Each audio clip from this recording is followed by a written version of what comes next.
Hey everyone.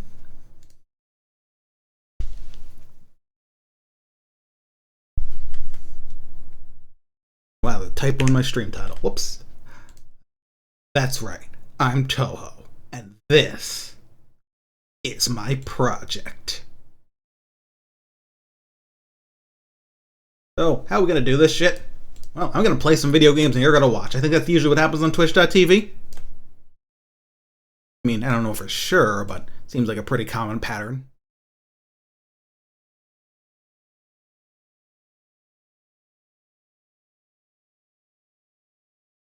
Hopefully everything hooks right and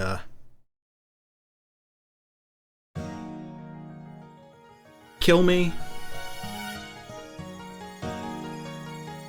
That seems about right. Embodiment of Scarlet Devil. So, this was the first Touhou game on Windows, which for most people means what started it all. We don't have to talk about that PC 98 stuff unless we really want to. It's exactly what it looks like. Its cast is still iconic to this day, and even if it's kind of ugly, and it is kind of ugly, I see that it's Dojin as fuck. I don't know, I'm nicer to this game than a lot of people. I think it's just like a pretty solid, like very straightforward and snappy shoot 'em up. I think if there's any Touhou game where like you just want to, if it's a game where you just want to chug a can of Monster, crush it on your forehead, and like slam out an entire Air Touhou game without thinking too hard about it, this is the one you go to. It's not like you don't have to route everything super hard or memorize really tough patterns. You just gotta kind of hit the bricks and go. I'm very appreciative of that. I think other people are too. So like appreciating for this game is like that bell curve meme. Like, hey, it goes from like when you're new to Touhou, you're like, wow, Embodiment of Scarlet Devil is awesome, and then you get into some like, this game's overrated. I'm sick of ever talking about it. Then after a while, you're just like, wow, Embodiment of Scarlet Devil is awesome, and that's where we are today. Anyway, I'm gonna play the stuff on hard because I have like cleared this on a lunatic like once, but I'm not super in practice right now, and I don't want to like drill my head into painful situations, so I'm just gonna pick hard. I'm chill with that. Here we can decide between Touhou and Project, as usual. Just the two this time, and I use the magic missiles because I like to do damage and kill things with all my shots. I like to cause harm and pain to others.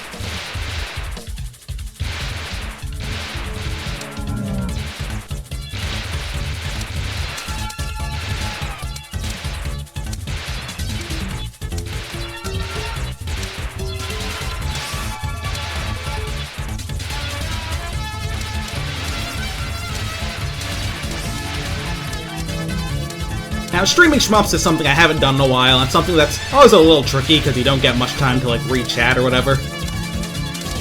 But we'll make do. Here's somebody. Let's kill her.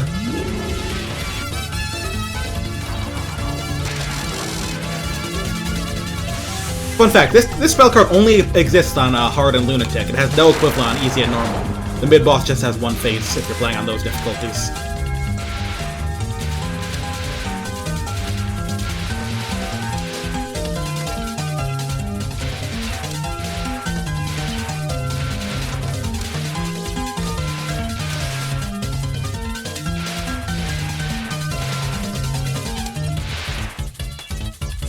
The most important thing about the first stage in a lot of Touhou games, but especially an earlier one like this, is to get as much P as you can. Just fill up on P.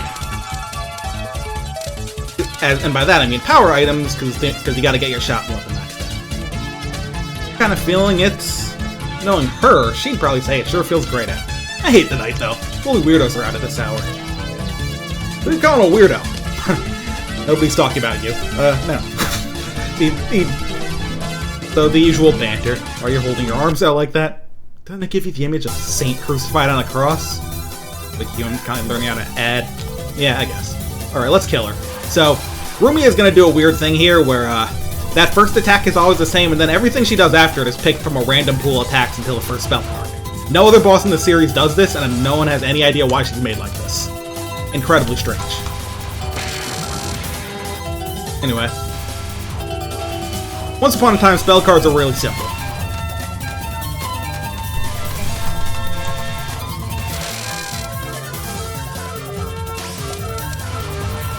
Yeah, she'll do this kind of laser array, and then start moving around and make some other decisions.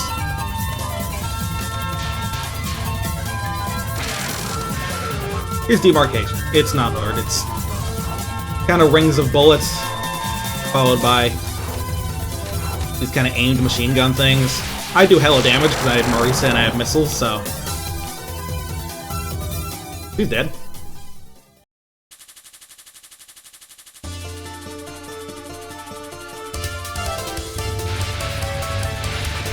This stage starts with some hot nonsense. If you ask me. Play these weird little cross things spew everywhere, and also let out bullets when you... These little spinny things are... They have no name, they're only known as spinning enemies, because according to Zone, you just gotta have something that spins.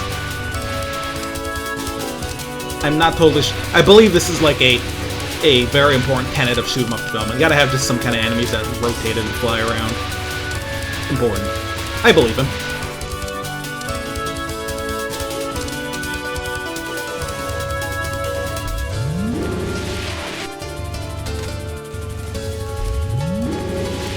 This mid-boss has no official name. She's just known as Daiose, which is Japanese for Big Fairy, because she's a big fairy.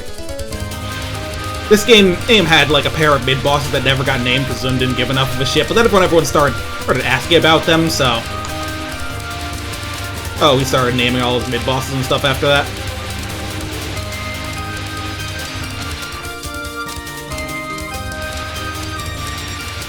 Almost to 128 power, which is maximum.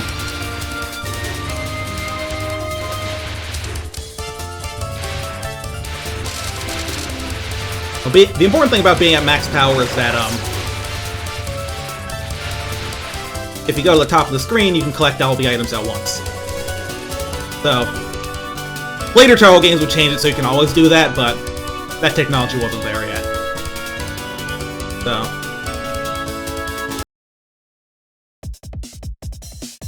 I've heard of this guy, I think. Here's Corno.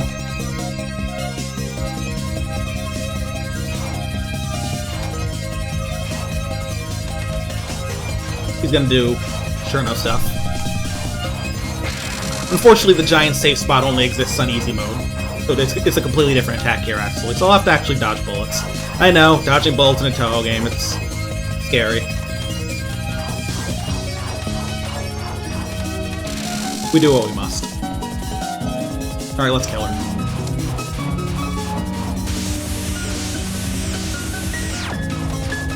This pattern looks a little scary, but really it's all aimed at. It's aimed, like, directly at you.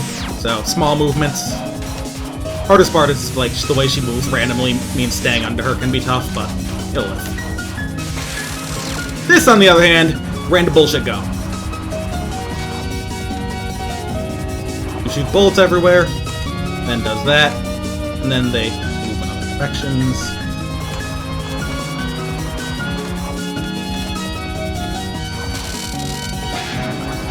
And this one also just kind of goes everywhere, and this one's a little tough to follow her movements because it's a very, random cluttered spell, and unlike all the games after this, there's no indicator on the bottom of the screen of the boss's horizontal position. But that doesn't matter, because I'm Marisa Kurosama, and I get to kill things. Alright. Time for, like, one of the more famous stage themes of this game. Everyone loves this track. They love it more than the actual boss theme here, to the point where, like, one of the fighting games just made this Mei Ling's theme instead of her actual boss theme. That happens for a few characters.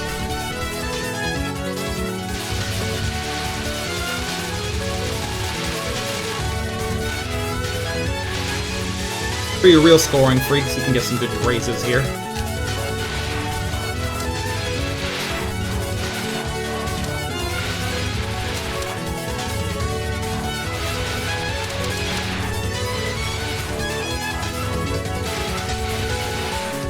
I'm not too worried about it, though. There are extra lives from getting points in this game, but they're at low enough thresholds that as long as you're like 1 credit clear of the game, you're basically always going to hit them at some point.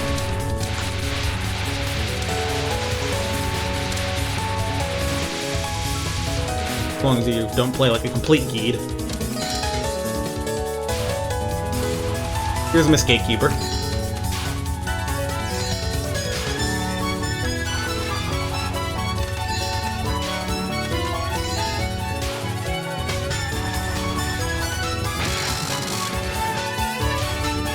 Let me focus here just for a second.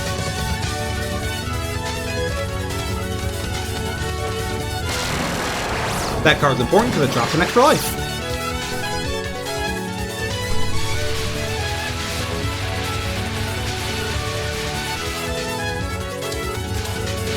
This is honestly just a fun level layout too, the way the enemy patterns work out. I think it's a good one.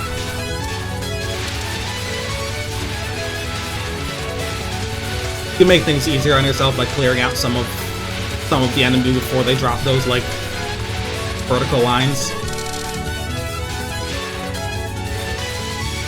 Like here. Clear out some space. See how straightforward this is? We're already at stage 3 and it's been like 10 minutes. It's been a while, hasn't it? This conversation is really funny to me. By the way, hey, you really made her titled Chinese girl. Like, you were not trying there. And some weirdo then. You look right around here. Basically, there's one part of this. I'm the guard, and so I'm in your way. So you are the guard? I'm just a normal person who happens to be the guard. So you're a normal person. I'll punish you here. What kind of education did you get? It just makes me think of that one video, like the guy asked for a bonus pizza. At one point, the guy just like boneless pizza. Excuse me. And the guy at one point, the guy just like, "Where the fuck did you go to school?" This one is...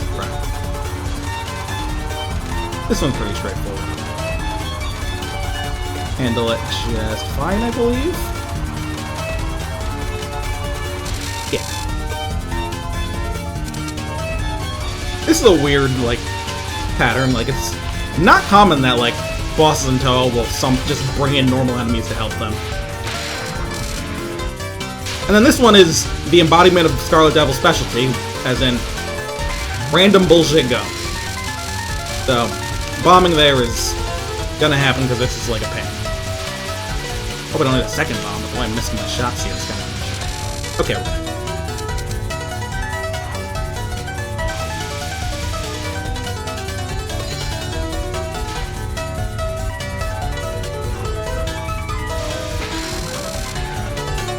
I like this pattern. It's like half random, half not. It's cool.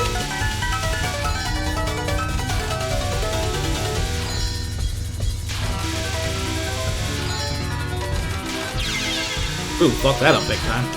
That's a little depressing. Oh well. This run isn't completely dead after one high value mistake though, so.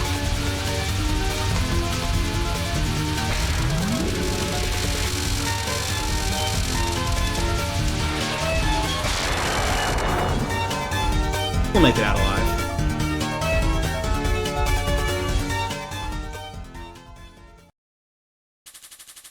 The second half of any Touhou game is where the real game starts. There's always a difficulty jump here, usually because, like, hey, the demos are always 3 stages, so they always gotta, like, shock you a bit on stage 4.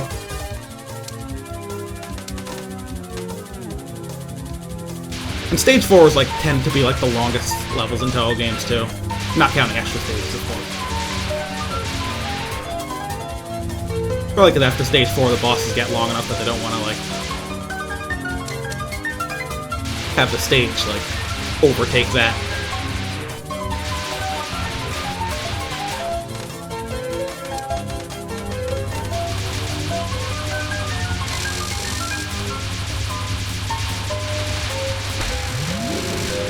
Got a little scared there. Fine, you have bombs. Garfield, you had bomb.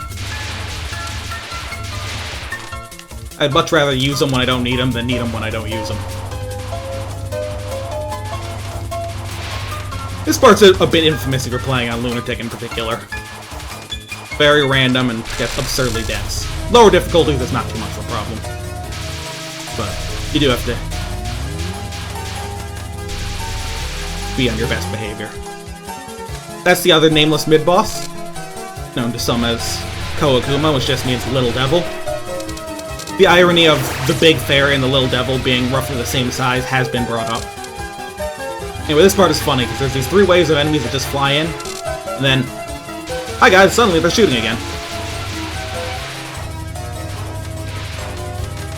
Thoughts a little tight, but I think I can work on my way out of this jam. Good night, bug.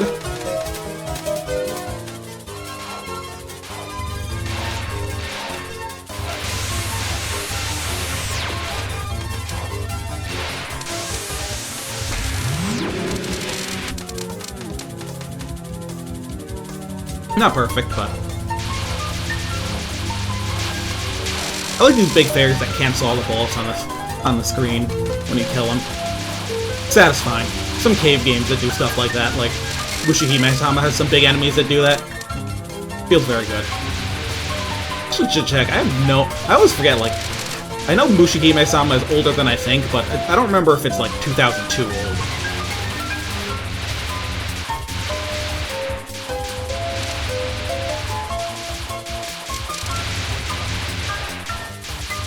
This particular section, which is good, because it always makes me a little nervous. It makes me do stuff like that, but...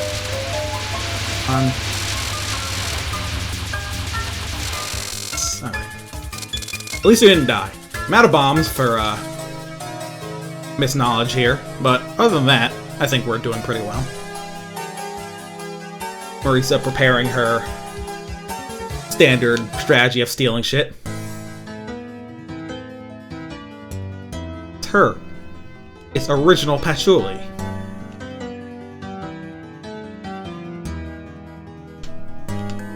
Marisa calling herself delicious, her other normal trait of unnecessary flirting. Who am I kidding? It's always necessary. Let's...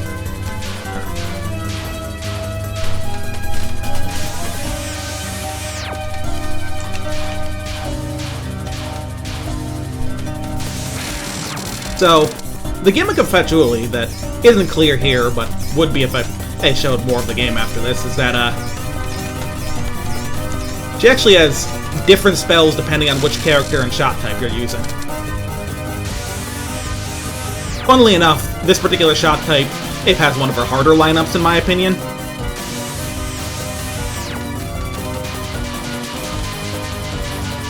But it's my favorite one to use, so I put up with it.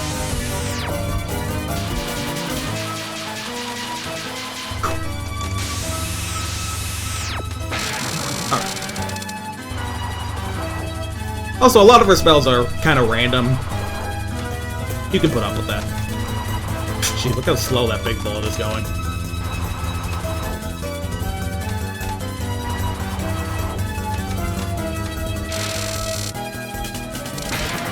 Okay. Forest Place is always a bit of a nightmare to me. Little, like, leaf-looking bullets at that angle push me around badly.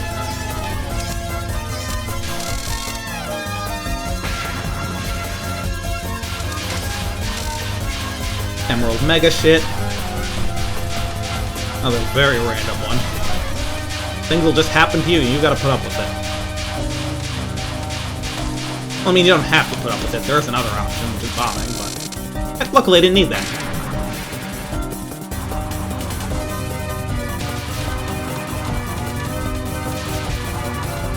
You know, this song in Sonic the Fighters, that sounds kind of like Patchouli's theme.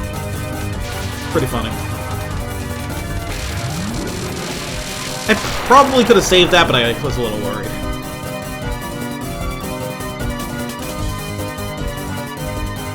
Got her ass.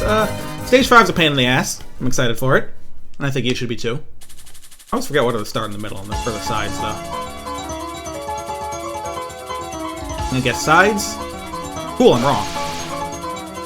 Luckily that's just aimed anyway. Now, the annoying part of this, these guys just kind of spew random shit.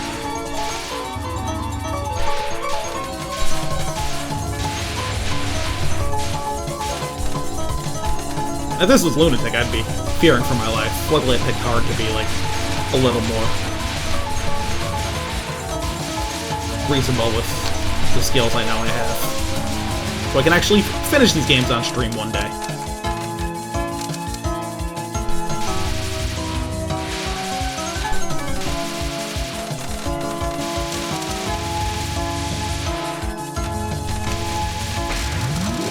Yeah, I definitely don't like that pattern. Here's old Skooks, Sakuya. Everyone loves her, everyone knows her. Funnily enough, her most famous theme is not from this game. From a later appearance. The music she has in this game is fine too, though.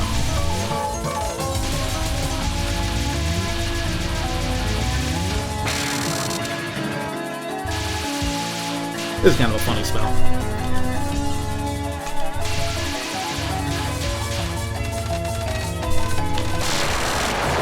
And then this is the part that sucks. So first, we need to make sure we get the extra life. Welcome to hell. Really good players who want to be more reliable at surviving this actually purposely waste time during the Sakura fight because the length of the stage is fixed. So if you spend longer in that fight, you spend less time in this stage. Now, if you're going for points, I think you want to spend more. You might want to spend more time in this phase for the point items, but I'm not sure. Maybe grazing Sakuya's spell is more important.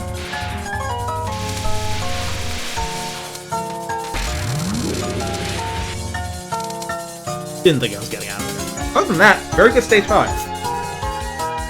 Sakuya is not upset about the mess I've made.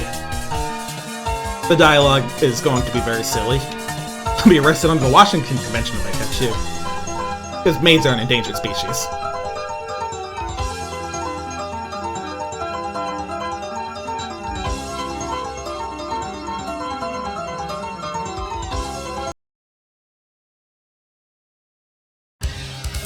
Really good exchange here. So if I beat you, I become chief maid, right? More people have said than been killed than there are decay products of thorium. That's not that many. It's true, there really aren't that many thorium decay products. Alright, let's kill her ass. Anyway, Sakuya's non-spell attacks are actually super cool in my opinion, just a lot of very exciting patterns that I'm gonna die to in the most pathetic way possible.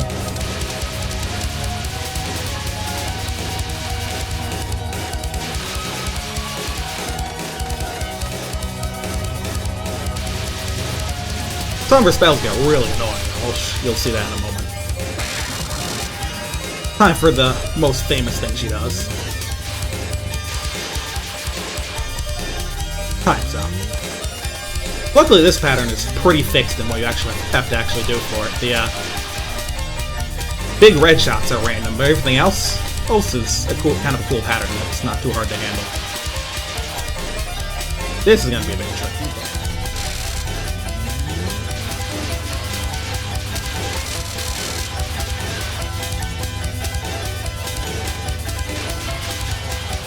Yeah, the way all the kunai and stuff come from the sides after being fired is actually super cool to me. Anyway, time for the real weird shit to happen. This is more time stop stuff, but this time the knives get all random on you and it's really annoying. You just gotta hope there's a clear path and be ready to bomb your ass off.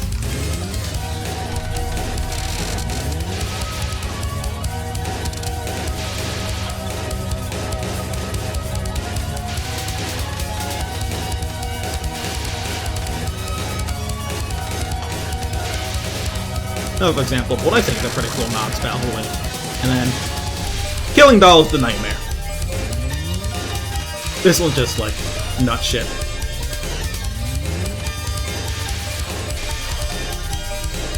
These knives are doing whatever they want forever. At least, again, hard is relatively manageable on this one compared to... On Lunatic, I always just start fucking dying in attacks like this. But it's fine. Can I become the chief maid without actually being a maid? Of course you can, moron. Alright, well, we're already on the last stage, on our first credit even. Didn't even have to restart once. Alright. The Touhou final stage is a known quantity. It's usually short, relatively dense, and has one last mid-boss fight, usually but not always against whoever was the boss in stage 5. They always save the final boss. They almost always save the final boss for when it's time for the final fight. These big rings, they're just aimed directly at you. Don't be scared.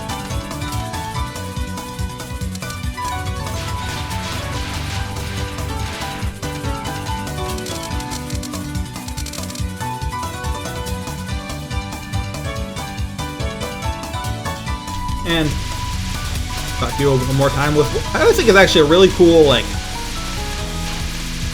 attack pattern here, followed by the dumbest spell in history, which I'm really excited to show you guys. Okay. Random bullshit go. Touhou 6's trick. It's fine.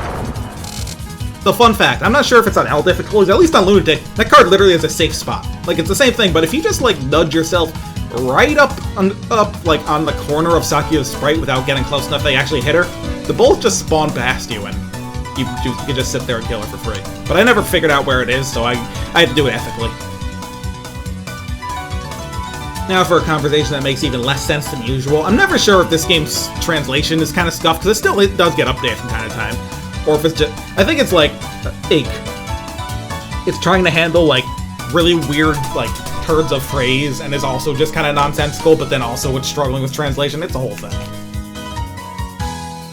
Also, Romelia is doing the little hand thing. That is really funny.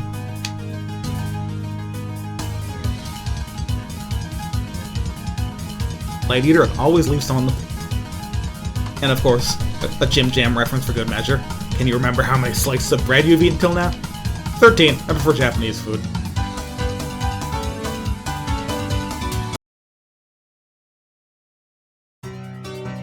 Septet for a dead princess. Notable for Romelia being neither dead nor a princess, and also the song not being a septet.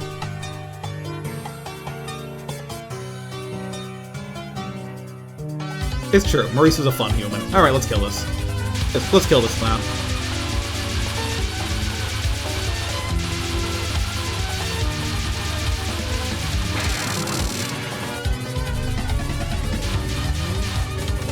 This spell card's always, like, real visually impressive with all the lasers.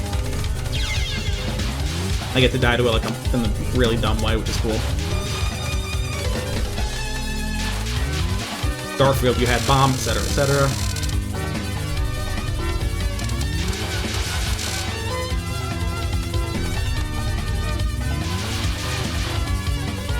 So the big aimed So fun fact about that attack. Those big aimed shots followed by like smaller ones that sort of trail behind it, that's based off an attack from Cave's game S-Braid, its final boss. So that's a fun reference. This one's just kind of a pain. I'm sure there's a right way to dodge it. I don't give a shit. Die. I have bombs, I have lives. Let's just kill this clown.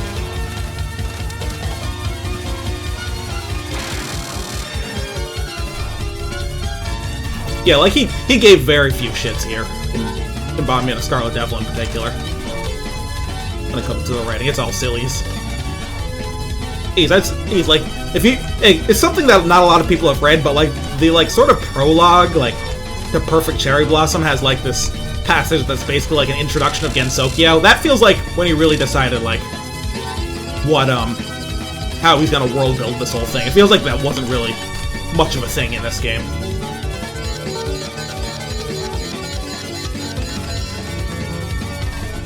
This little attack is funny because between attack, she's only vulnerable to between attacks because she just turns into a bat and dodges everything.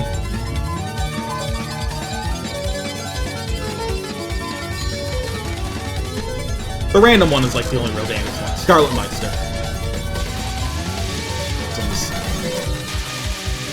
Another one based off that S-Braid concept.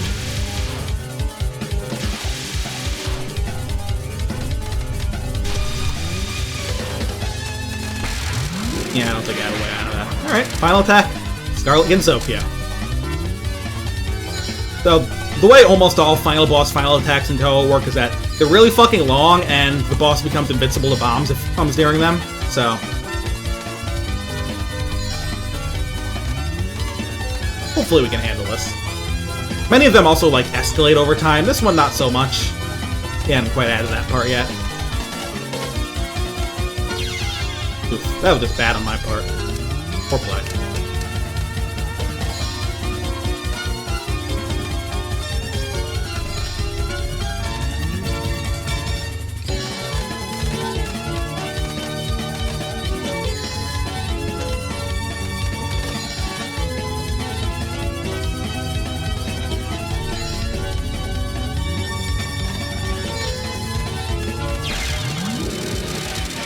Usually goes back into the bat form when you bomb here, so it doesn't take damage.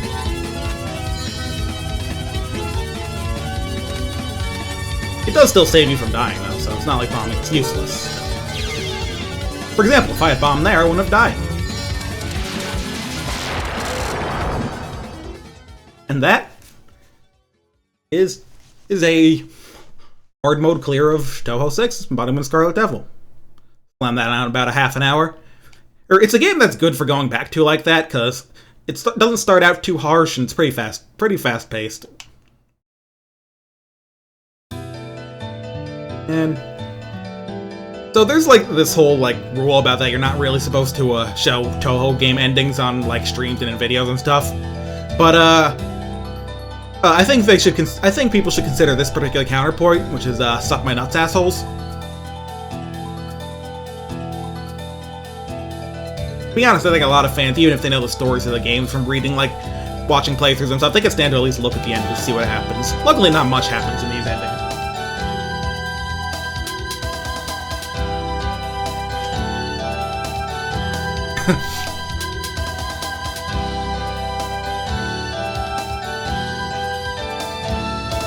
Just some silliness.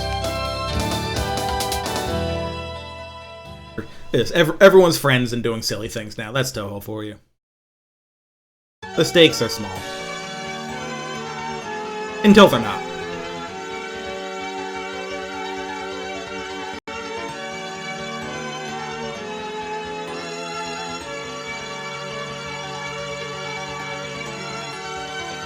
Yeah, everyone is just more than a little silly in this game. The entire joke of it that he brought back Touhou literally means Eastern, and he brought back the Eastern Project with a game where like the main villain is like a Western vampire in a big like European house. Silly stuff like that. And it's funny that my highest score here didn't even clear the game. I forget how I don't really play for score that much in this, so I don't remember how that happened. Yeah, it became the most popular one. Hit at just the right time, I suppose.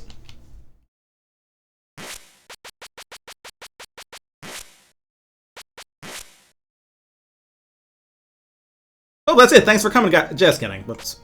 Would be a little much to just play one of these and go home, but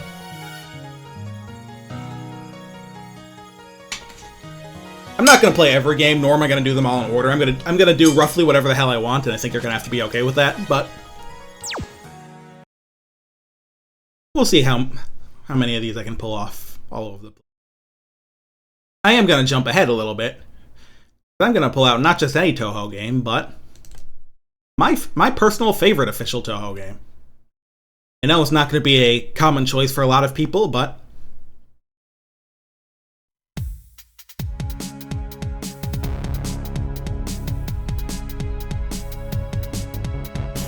this is Touhou Shinrabyo, excuse me. 10 Desires, 13th Touhou game. I think this game's rad as fuck, so I'm gonna play it. Once again, I've done at least one lunatic clear, but I'm gonna stick to hard for the sake of my nerves and my.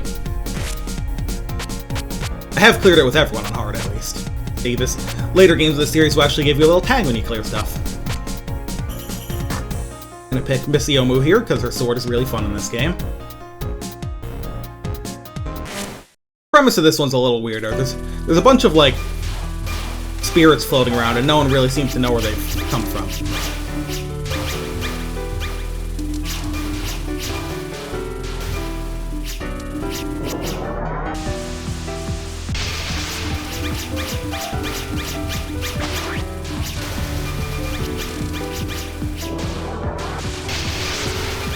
Anyway, the thing about Yomu is that she has these big old charge slashes that are busted as hell and kill the shit out of everything forever.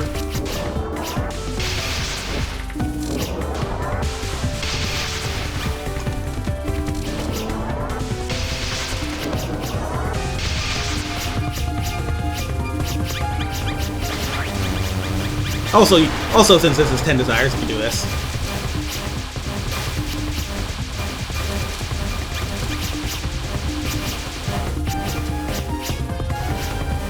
That was trance mode. It's like a temporary invincibility that helps your scoring potential big time, and there's more going on in this game mechanically than something like Embodiment of Scarlet Devil.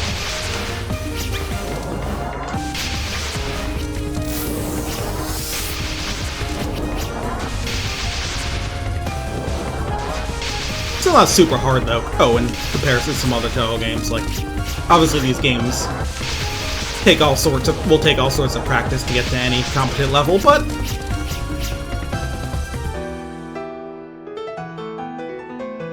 it's more doable than some. Definitely than the games that came right before it.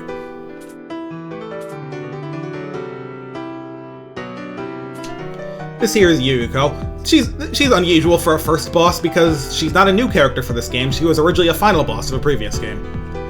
Here's though, she's just chilling. Yomu actually works for her, but Yuyuko is a little silly and decides to pick a fight with her anyway.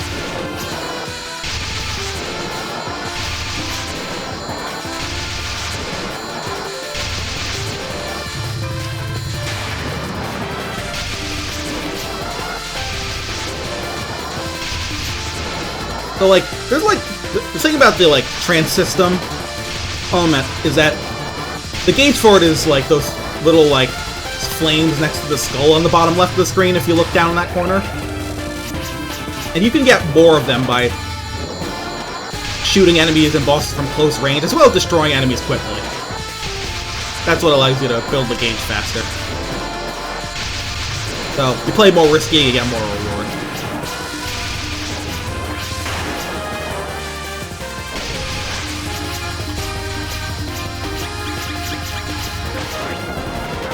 You hear that more high-pitched sound, it means you're generating more.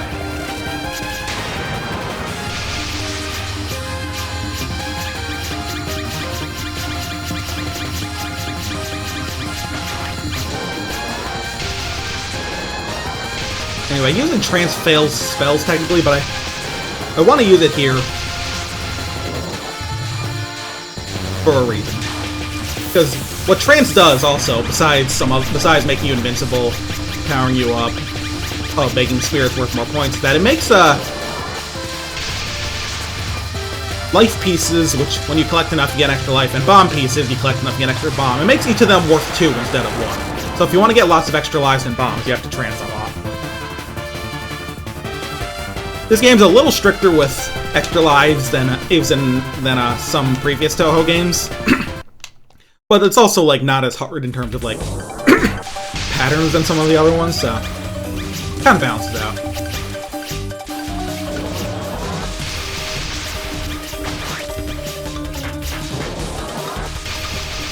So knowing what drops life pieces and bomb pieces is important for this game, so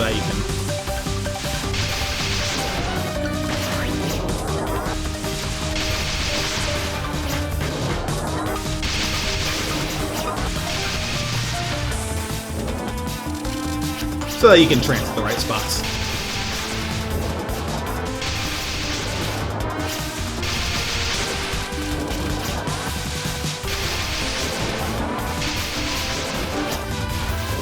And Yomu's swords are also, really useful for just clearing out enemies quickly to get them to drop stuff fast. A fun fact about that part is that if you don't kill those, larger enemies fast enough, then the second set of them, which actually gives you life pieces, will not show up. For characters who aren't Yomu, that means you actually have to trance to get the life pieces at all. Yomu doesn't, because swords are BS, but it's called privilege. Yoko's got a gimmick here. Her bullets bounce off stuff because her whole shtick as a yokai is echoes.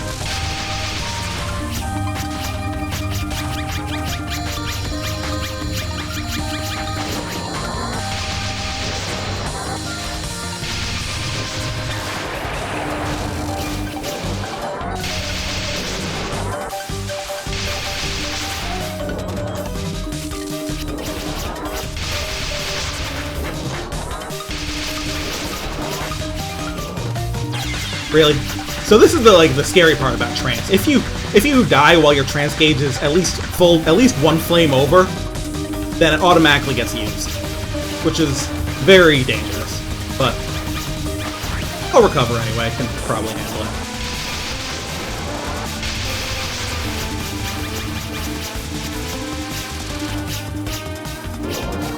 It's something a lot of people complain about for this game, but I say, simply play better. I certainly should.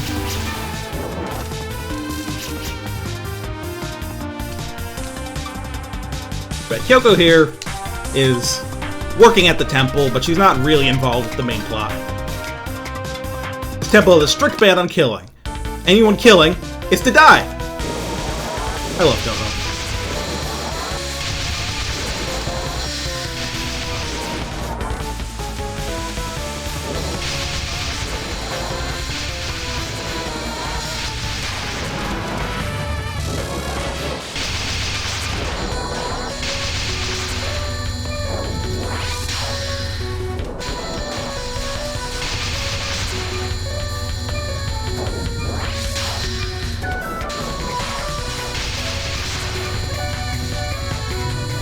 Kyoko is a Yamabiko, which is a yokai that was once upon a time associated with why echoes exist. It's some sort of creature that yells back at you if you yell into like a canyon or something. Unsurprisingly, one of the ones that retained less belief over time as people learned what sound was.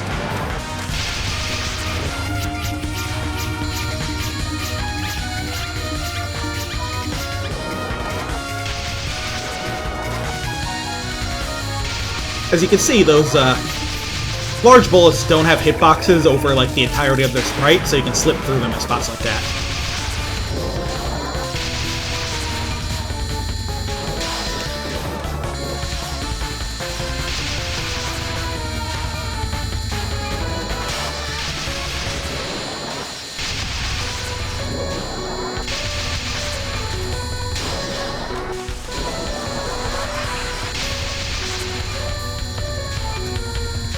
This can be a little tricky for Yomu, because the limited range on her slashes is kind of bullied out of place by the big attacks, but it's not too bad.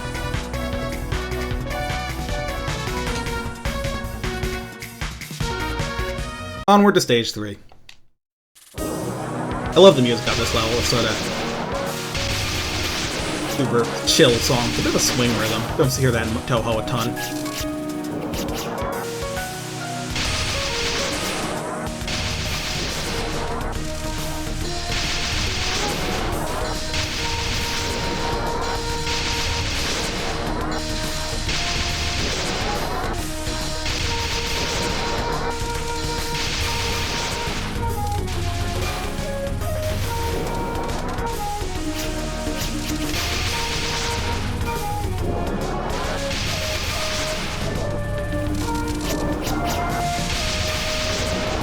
I am going to save my trance a bit longer here. There's a kind of rewarding place to use it a bit later.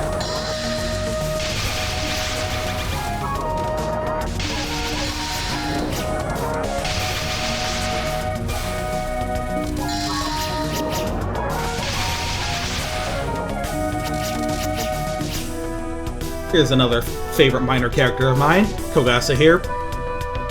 She's not actually new to this game, she was a boss in the previous game, but she's here to be a mid-boss here, just for the fun of it. She's silly, let's kill her.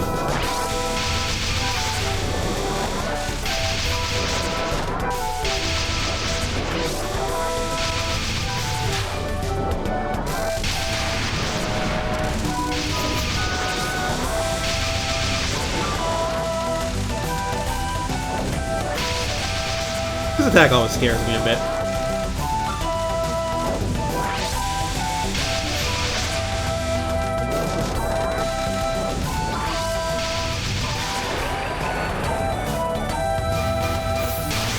Oops, wrong bomb. Meant to hit trance, but I hit bomb instead because I'm an idiot. Let's pretend I didn't do that.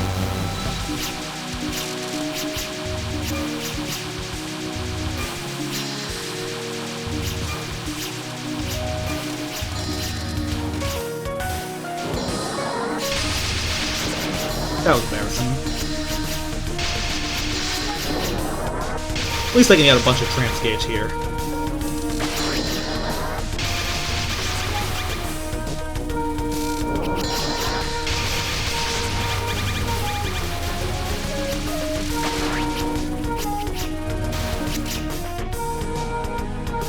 Alright. What's there to find in the graveyard? A zombie, of course. A Jiangshi, more specifically, for those of you familiar with your Chinese mythology.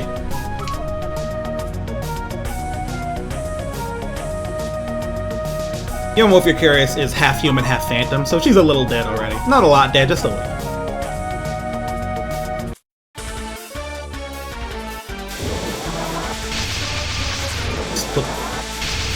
Zombie dead trans. Like, yeah, I forgot which shoulder button I had which one on. So this card has a really annoying gimmick where, like, those little spirits around here will summon up items that heal her. So you really need to, like, avoid destroying them, which I completely failed to do, so I'm just gonna let the time run out on this. It won't give me, like, the capture rewards, but hey. I didn't die. Timing out on the spells here is pretty common, because the actual thing you're supposed to do can get really annoying. Now this is a normal attack from her, luckily.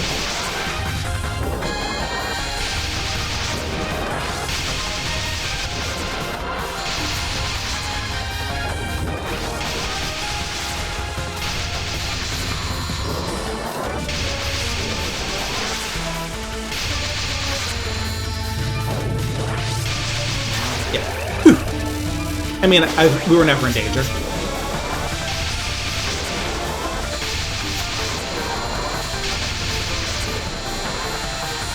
Now what? I have a trance, and I'm gonna fill one up.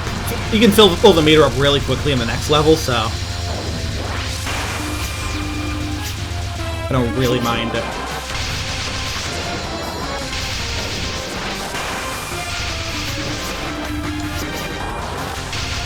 Using one there. Now that counts as a failure because I brought some of the trance invincibility into it, but I still killed her quick. Yoshiki, of course, like, what? I'm dying! Get, because we get it. You're already dead. We also reeked of the possibility of such early. I stink, but I take. See, the thing about Yoshiki is that she's a zombie, but she's not in such a bad mood about it. I think a lot of zombies could learn from her.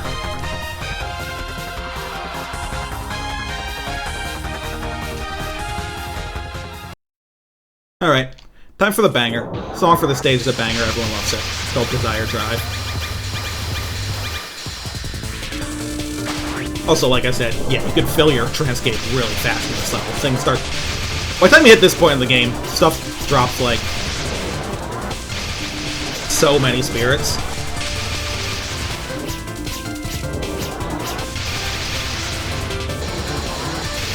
Especially if you kill them fast.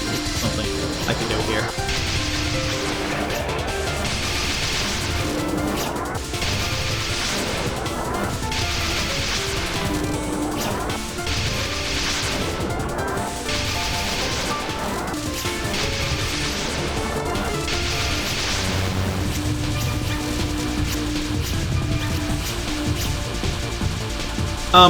I wouldn't copy me. I wouldn't consider this a good route. Oh, don't copy me ever. I'm not good at video games.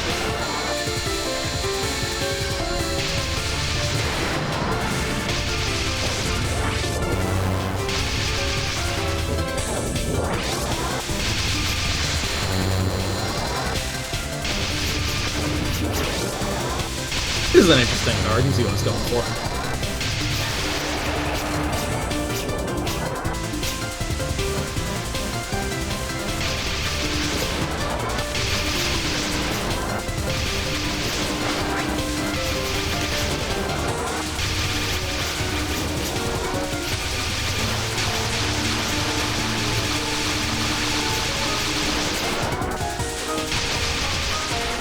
If you really care about scoring, you can get so many points in this part.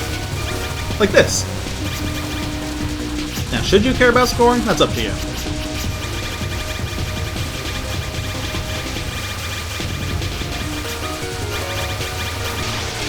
On the other hand, I filled up the entire transgate again, so it's probably fine.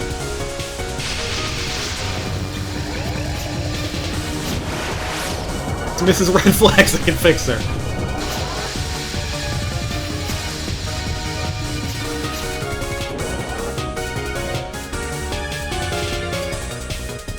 Yes, this place is a tomb. Excellent observation. Yes.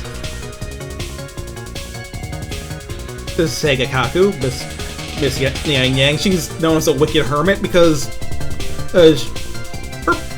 for a lot of good reasons. Mostly she's just kind of unpleasant and has no moral compass. You know how it is. No, I can die. Oh, look who's back. Yeah, Desire Drive's it's cool. I mean, it's like it's kind of a weird cave of rocks, but the colors over it give it kind of a vibe to it. And then the temple door is cool. Tomb door, rather. You resurrect. Alright. Also, so, you ever fight, like, Carl and BlazBlue or something? And Rosado and Guilty Gear? Puppet character? That's what was going on here.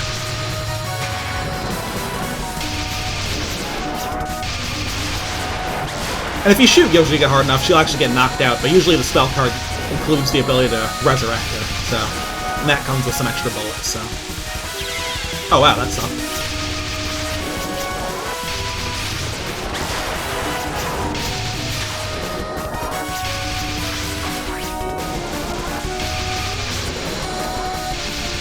Scoring tactics of this boss actually involved just, like, shooting the fuck out of Yoshika on every spell card and getting the spirits you get from her when she gets knocked out. Well, that was terrible. This run's going to shit.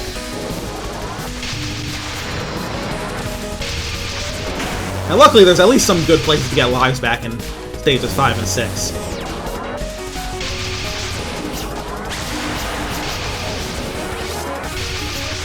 Yomo also has a tough time dealing damage without blowing up Yoshika because Seiga tends to like hide out at the top of the screen.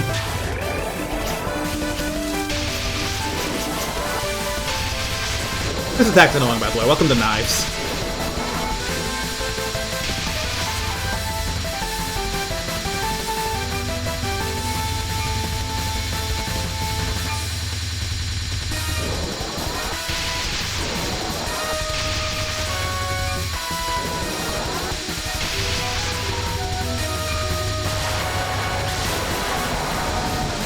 Also, if you kill Yoshiki here, the knives go crazy, so I'm just gonna bomb this thing.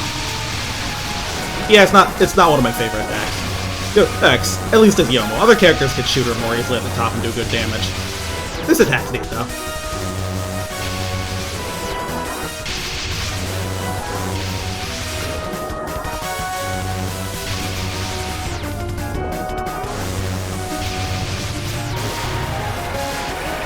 We're good. Alright. Made it to stage 5. Oh, my, how splendid. Yomo's proud of herself, as she should be. Desires of the petite bourgeoisie. We're not a fan of those, right? He will be revived bears. Compared to that foreign prophet who has resurrected 3 days after his execution. Imagine just walking up this zone and be like, yeah, this is about to be better than Jesus. Watch.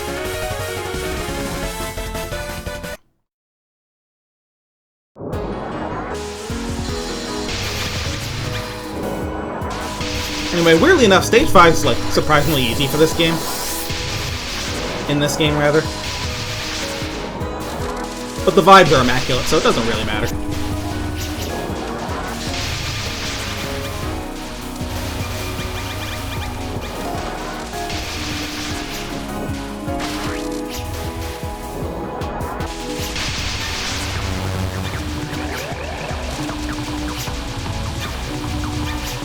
We get some good life and bomb pieces from here.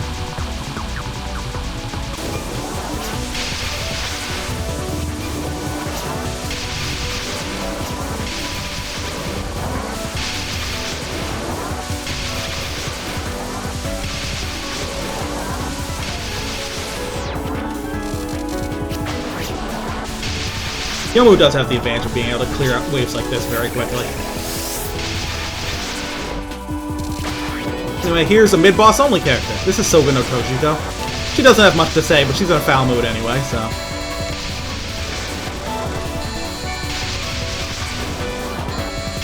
let's give her the business.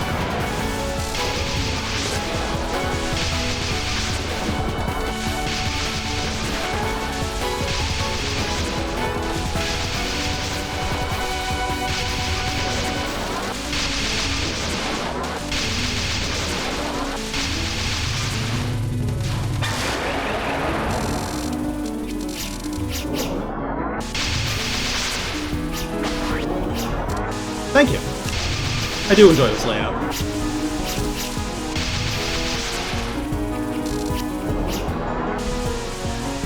What's next? Right. Big circle.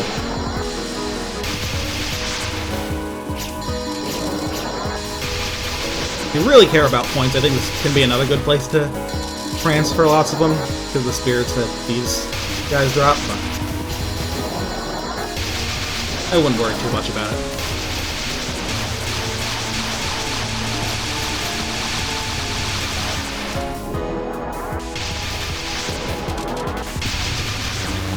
Here's a place to just fuel the fuck up. Except for the fact that that ends, but... right? The fateful day has finally come. Reason Fuda... this is Mononobe no Fuda. Her dialogue in Japanese is written in some very, like, archaic dialect. She doesn't talk like a modern person, so that's why English translations tend to go with this sort of Shakespearean sort of pull.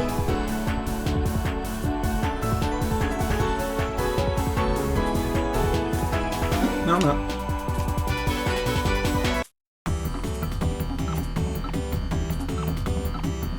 Alright, let's kill her ass.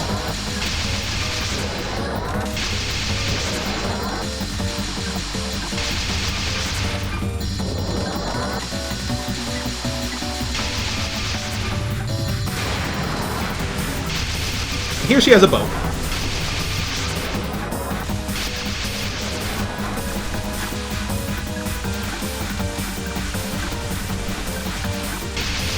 Bolt attack is honestly kind of annoying.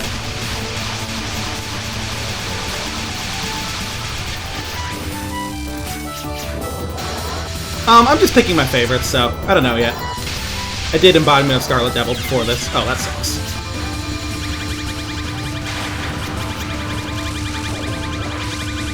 This run is honestly kind of cratering a bit.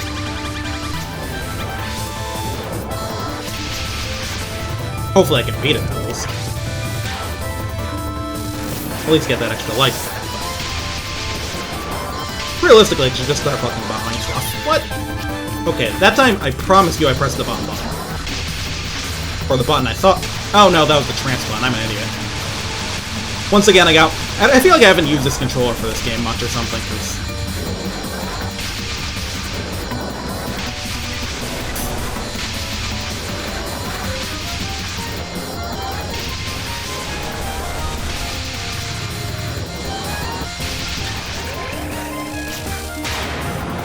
this is a cool spell card. I'm probably going to bomb it though for safety, because run is not in a good spot. But we'll see. I'll hold on to it as long as I can.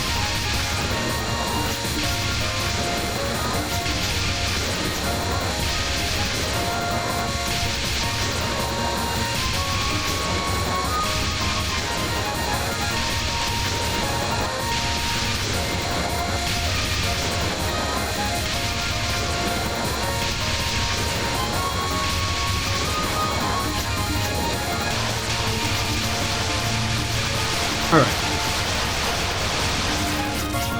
We're at stage 5. One more level to go, and you do get a chance to refill on shit for this final segment, but...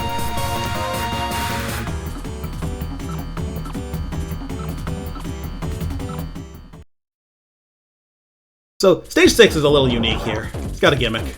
Basically, these, like, trains of fairies and spirits.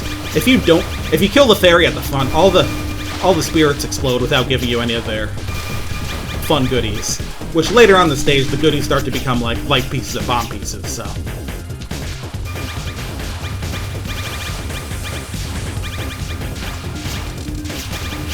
handling these properly is worth doing.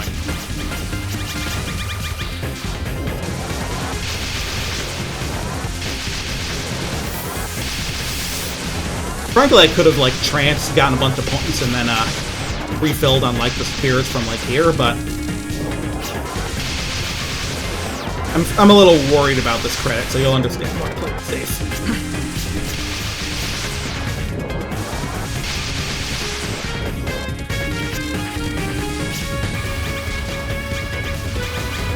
Yeah, see those big glowing spheres.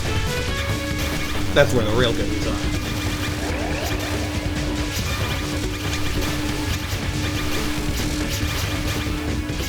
Unfortunately, I think I might have gone a little too early and not. Yeah, these are the ones that have like life pieces. And a little timing's a little bad on that. So I only got like, the normal amount.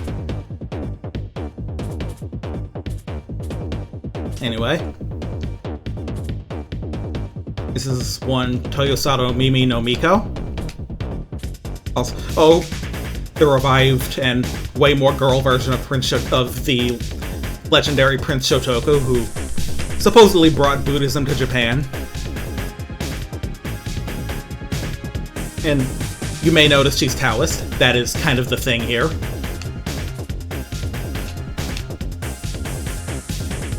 That her character here is that she brought Buddhism to Japan as a political tool, but actually he indulged in Taoist rituals for the sake of immortality and weird shit. Alright, let's beat her ass. See, so the thing about Miko here is that she has the worst, like, non-spell attacks ever, because, they all become these, like, blue bullets on the blue background. It's kind of hard to see. And you have to do all these tight dodges between these tiny bullets, so, fuck that. Why earphones? Because she can hear, 10 desires at once. Thus the game's title.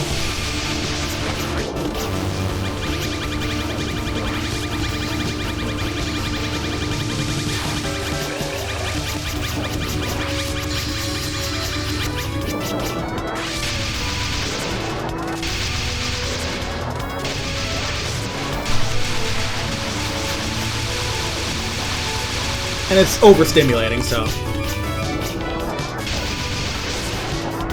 he keeps the earbuffs on so that she doesn't, get kind of overloaded by it all. Normal autism stuff, you know how it goes. This card's funny because it's like, the pattern's very simple. It's just, putting that aside, putting my stupid death to it aside, the pattern's very simple. It's just very, like, hard to look at because it's so bright. So this run might be dead, frankly. This card's not too hard, though, but it's funny.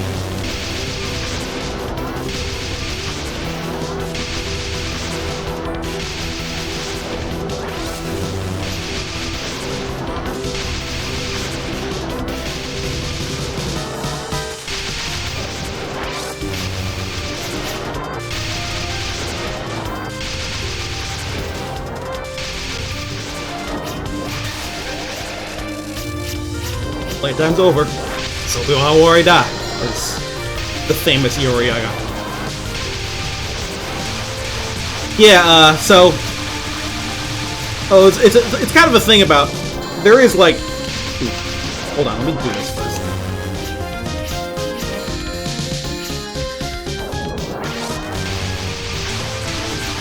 Yeah, I'm kind of screwed now. I'm out of bombs. I do have another trance at least.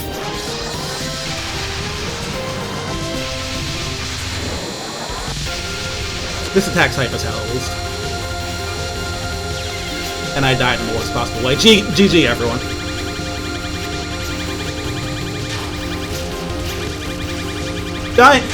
Game overing in this game is funny because you have to watch the, like...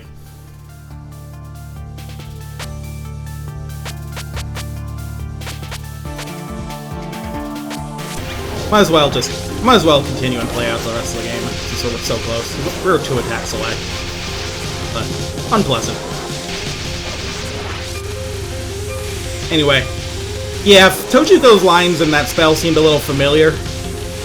So as far as I'm aware, The get a load of this is actually a pretty reasonable translation of our first line. But the rest of them, it kind of ran with it.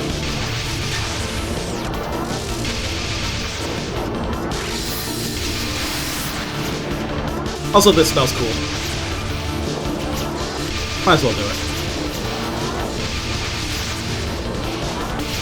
Kind of unusual for a final spell. It's not as like a big dense pattern like a lot of them are. More the sort of gimmicky thing, but it is cool and I like it. Basically, they start to seek you down if you get near them, and also every now and then you'll activate the power that transforms them all into shots that aim at you. As far as I know, the pattern of them falling is random, so it's kind of a reactive spell to deal with. I actually really like Miko's spells. Bit of a shame I couldn't have done this fight better than I wanted.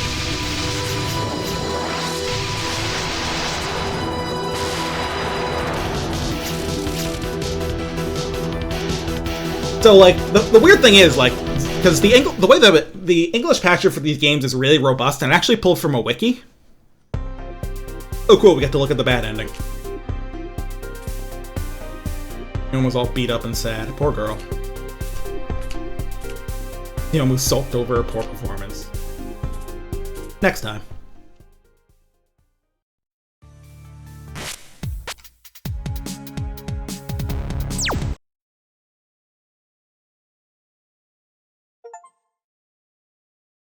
Yeah, Steam's been giving me pains about the Steam cloud for these for some Touhou games recently, which is weird because I didn't think it even used it. So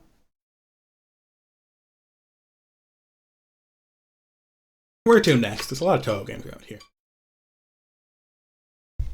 But anyway, the thing about the wiki with that translation of the lines in that particular spell card is that there are actually more accurate translated lines up on the wiki. But the thing about them is, most of the text in the game is displayed, through a text engine. But those speech bubbles are just images, and no one's bothered to edit the proper lines onto the images. Which I think is sort of funny. The universe is our oyster. Which one would you recommend for a casual shmup fan? Honestly, frankly, most of them. And the easy and normal modes in Touhou are honestly really, really good for getting a handle on shoot 'em ups and make your way through them. Basically, all of the ones that are proper single player shoot 'em ups, when it comes to the Windows games, is all of them except for 9 and 19. Go in whichever one you think has cool music or characters you like, stuff like that.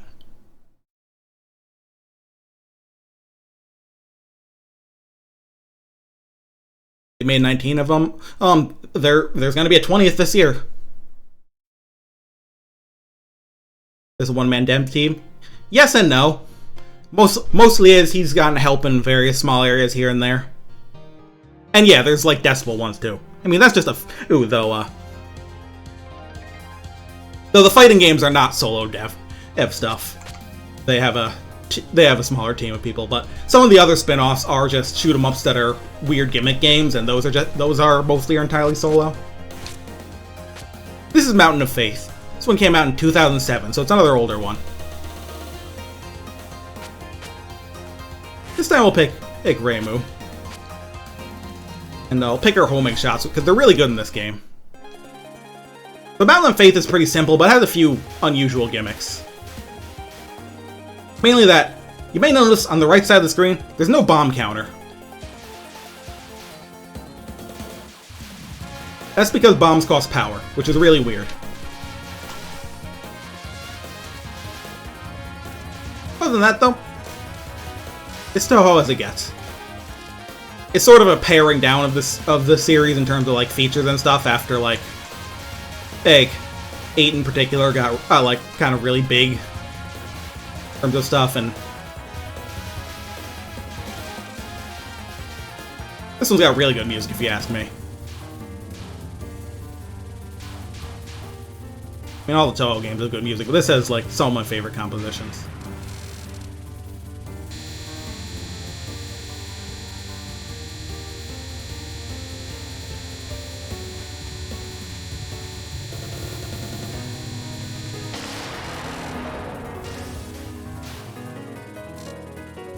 Yeah, only this game and the next one use power for bombs like this.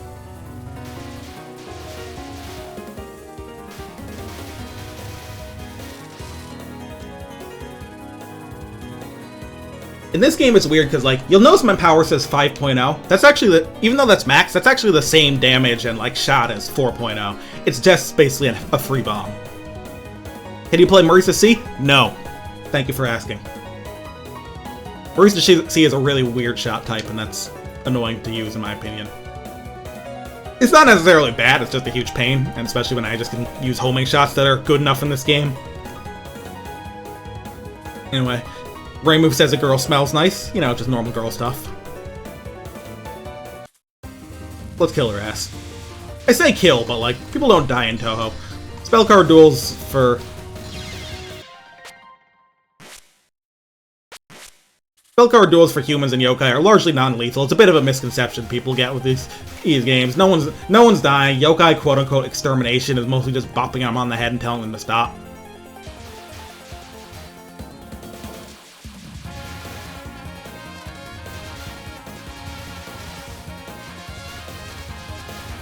Basically, the world building in Touhou is such that it basically came from wanting to have a shoot-'em-up series that wasn't causing the end of the fucking world with every single game. There's a lot in place that makes it so that things are on the chill side.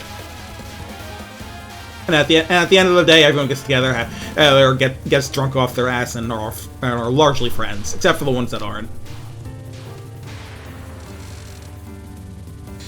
Like, the people who live on the moon, they're not friends with everyone. They're not friends with anyone.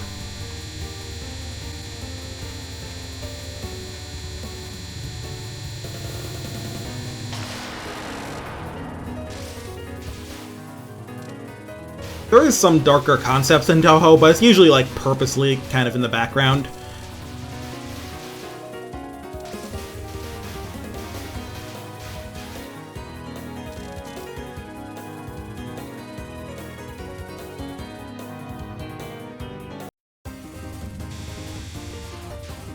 That's true, but the moon civilization in Touhou is not particularly nice. Now, for some reason, this card should be easy, but I'm fucking bad at it for some reason, so expect me to either die or bomb. The hard mode version, not quite as much anymore, but I got a little scared anyway. But since it's game with power for bombs, it's not really that, like, permanent of a loss.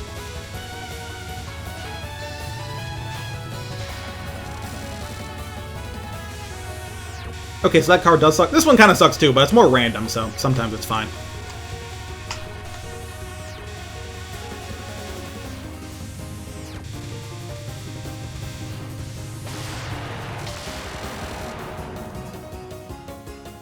Okay, so I'm glad I'm not the only one who struggles with that a bit. Alright. This stage has, like, a really infectiously catchy song.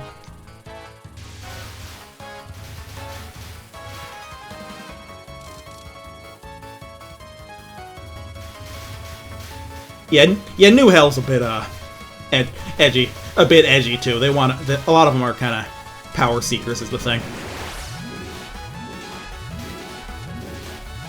The Luminaries mostly want to, like, kind of keep their sort of hard regime lockdown going. The Hell and Animal Realm folks are a bit more ambitious.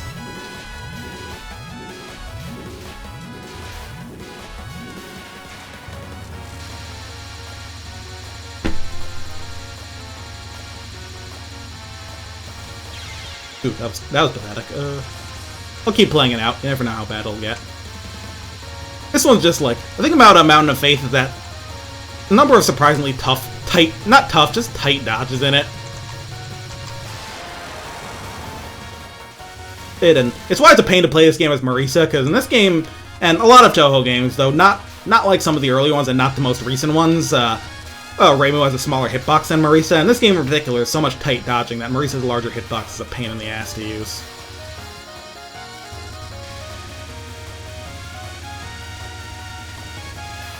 Ever since 16, every Touhou character has had the same size hitbox again, which I am personally fine with.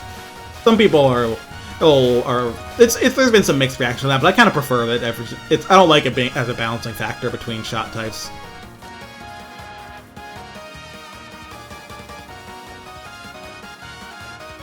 Does that make Ron the Kiryu Kazuma? Yes, obviously. Anyway, this is Hina. She make a face. Not this face. Not that one either. She make a face. People think this face is funny. To be fair, it is kind of funny. Reimu's got him pogging on the side. That's funny too. Let's beat her ass.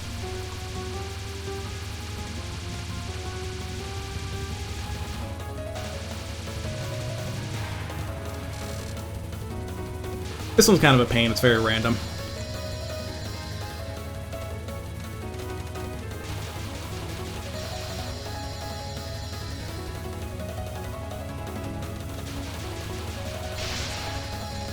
I only have myself to blame there. I had a bomb, so it's fine.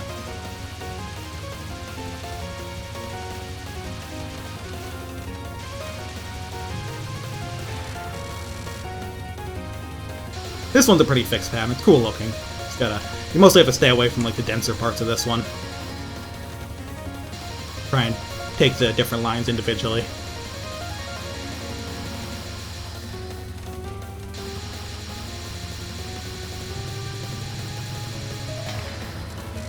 Yeah, maybe Reimu gained some weight. Who knows? Who knows? This card's a pain in the ass. I will probably bomb it.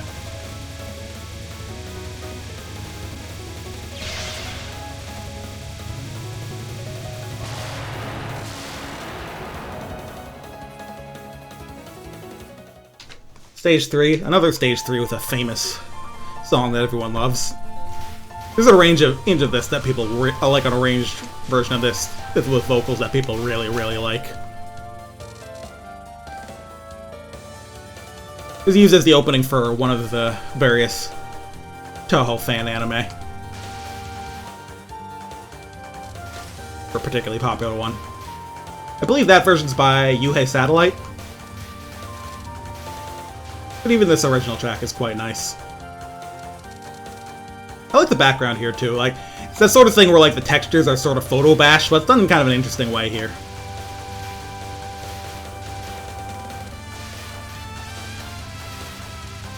Or like makes the river look surprisingly real.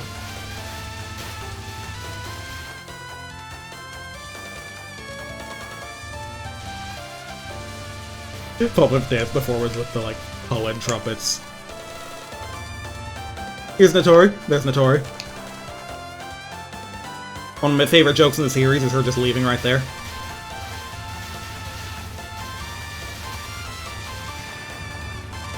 There's Hydro Camouflage. She thinks we can't see her. I think the bigger problem is this attack.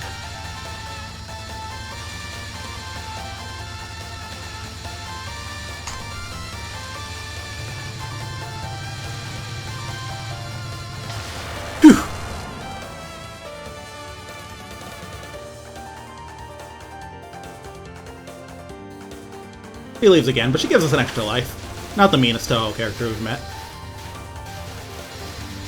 At least when she's not trying to get money out of us.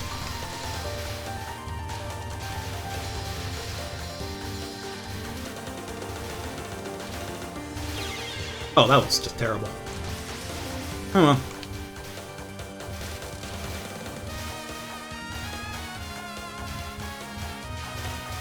If I just game over on stage 4 here, don't be surprised. The stage 4 is a huge pain in the ass.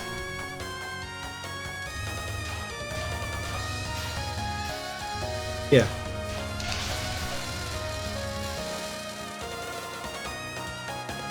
This is supposed to be the stretchy robot arms from her backpack. I'll show you. You'll see. Keep that in mind in a little bit. So. Here's Notori. She's silly. Unfortunately, I'm not playing on Marisa, because Marisa has a really funny line with her. Which is another one of the legendary Marisa lesbian moments. So she's like, please perform your experiments on me. Like, they're not subtle, though. For some reason, I'm really bad at this spell. For a lot of people, it's easy, but I just struggle with it. Probably expect the bomb out of me. Or just not bombing fast enough out of me. You can expect that, too. Screw this.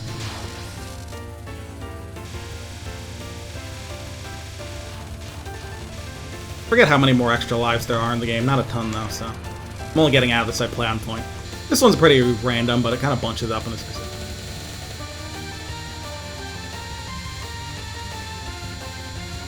Wait. Kinda... extending arm is on hard, specifically.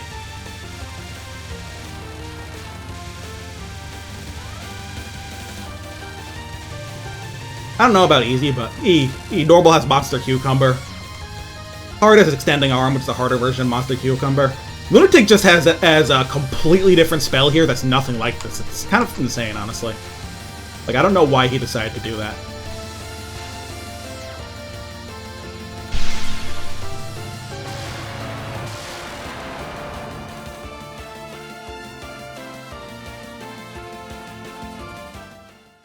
It is really funny that they... Alright, this level's a huge pain in the ass, so... This is why, considering my deaths that already happened, I don't expect this run to go great, frankly.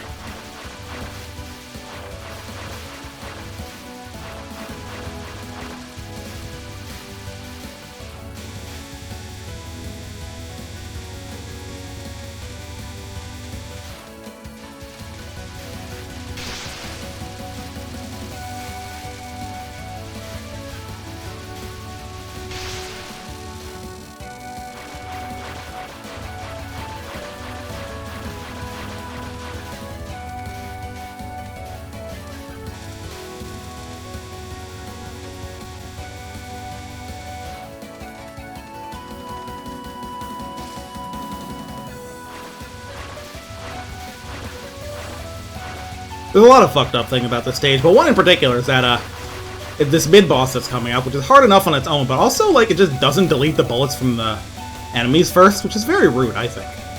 Not much of these games is like that. It's also just, you know, very annoying pattern in general. That means she's earning her paycheck today. But of course the section after it is also a big pain, so... There's really no winning.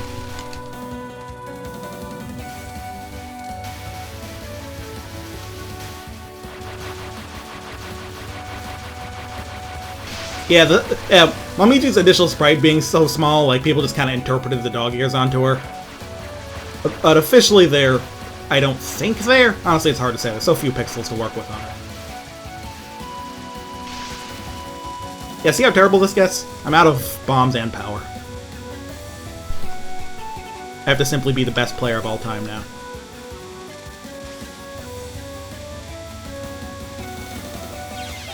I failed.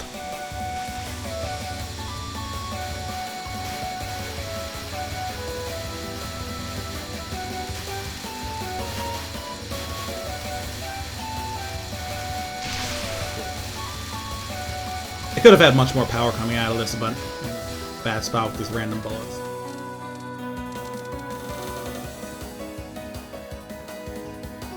Anyway, this is Ayashime Maru. Those who know me may know she's my favorite character in the series. Her special trait is that she's a piece of shit.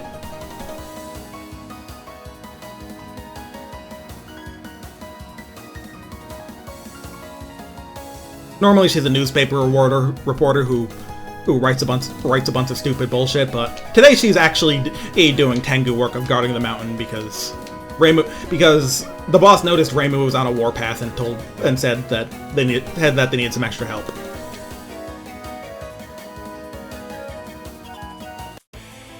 Alright, let's see if we can beat her ass. This fight's actually like a huge pain in the ass though, so don't expect too much from me.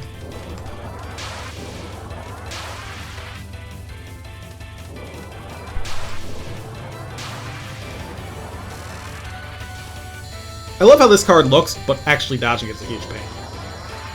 I love that, like, the way they bounce off the walls there. I think that's... Also, it just gets so dense, man.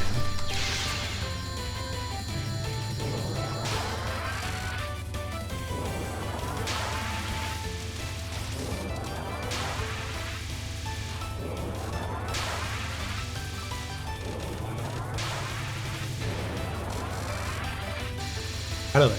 Ugh, this one's an even bigger pain. I honestly don't know, like, the right places to dodge this. But then I still have to be super careful. I'm bombing that shit. Spell's garbage. Well, I'm kind of garbage at it. Anyway, speaking of garbage spells, here's something really funny.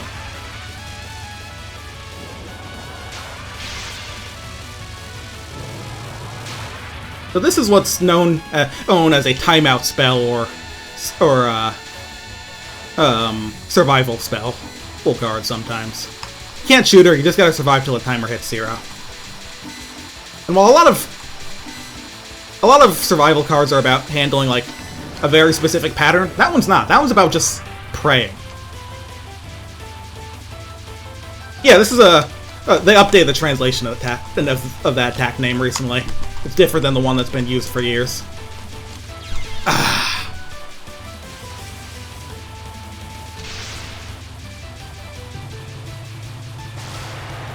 There is one more extra life to be grabbed on Stage 5. Stage 5 I really like. I think it has great music and a cool layout. It's actually easier than Stage 4. This game's a little kind of shaky balance-wise in that regard.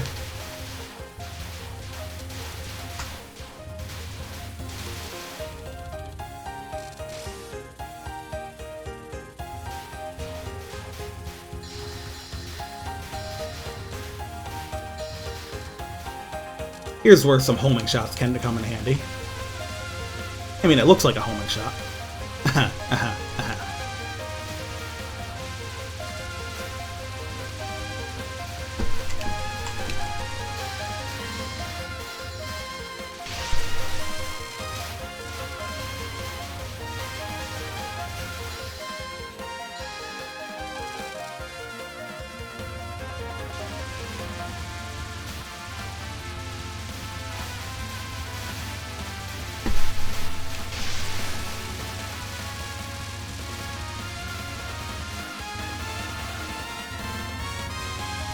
Here's Green Ramu.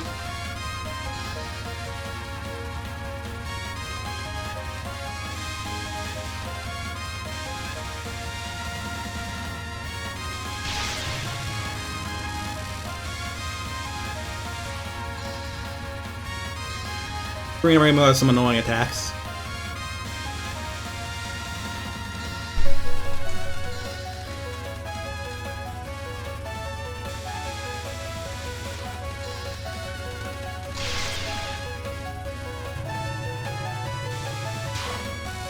But she does drop an extra life after the mid-boss.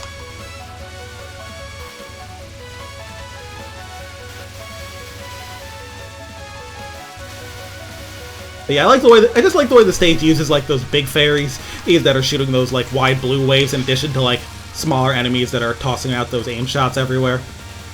A cool dynamic in my opinion.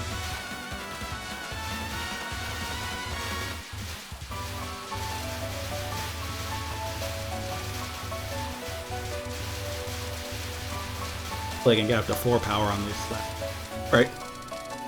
We're not in the worst position, but we're not in the best either. Now, this is the shrine main of the Moria Shrine. Reimu's newest and not their newest rival at this point.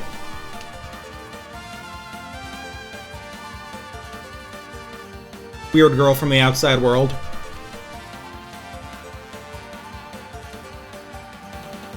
Her hairdo in this game is kind of nonsense. I see why a lot of people just kind of give her long, straight hair, but it's also very funny because in later games, Zun would basically give her the opposite of long, straight hair, much shorter, wavy hair, so means like the fan depiction of her and like how Zun draws her are just opposites now. But also, I don't know what's going on with her hair in this particular art, so I don't blame them.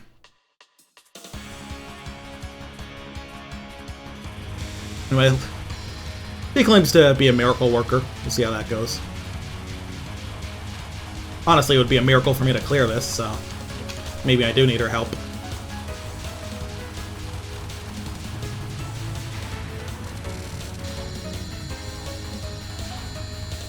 Autism, strongest warrior. Hey, that's a pretty contested spot in Gensokyo.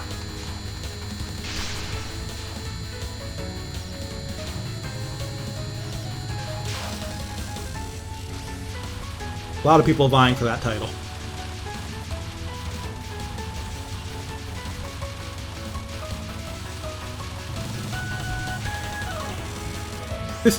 This card's actually really cool, I will say that. both in concept and execution.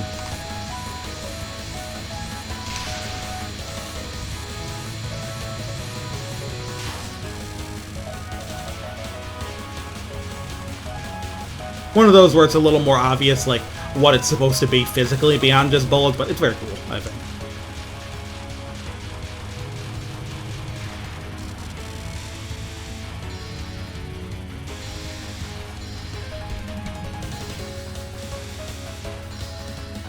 Hey, it's Mountain of Faith. You know what that means. Really tight micro-dodging. Playing this as Marisa is a nightmare.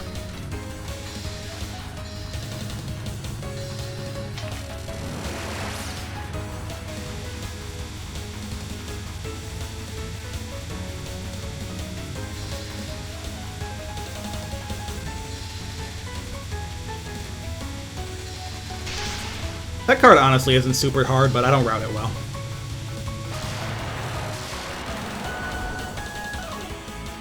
The life situation is not as bad as I expected, but I'm a little low power for the beginning of Stage 6. Let's hope I can...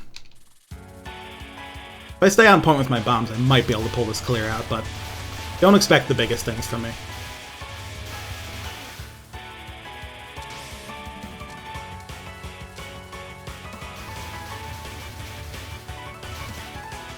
Anyway, this looks scary. It's all aimed, idiot.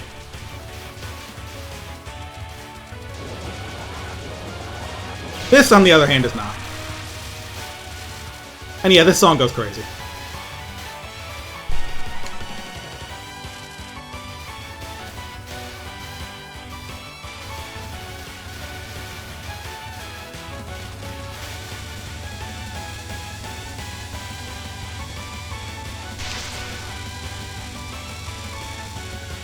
Unlike some other games, there's actually no mid-boss in Stage 5, just this particularly fucked up fairy at the end. For the boss. Stage 6, rather. Like, she should be around here somewhere. Here's Big Mama.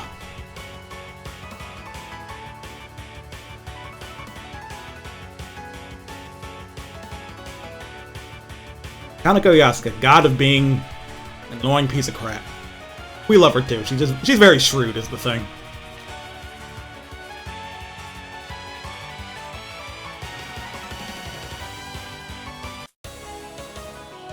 Her theme is also very good. It is actually one of my favorite final boss themes. Big and dramatic. This attack shouldn't be hard, but I'm bad at it, so... Bombs happen. This one's an interesting one.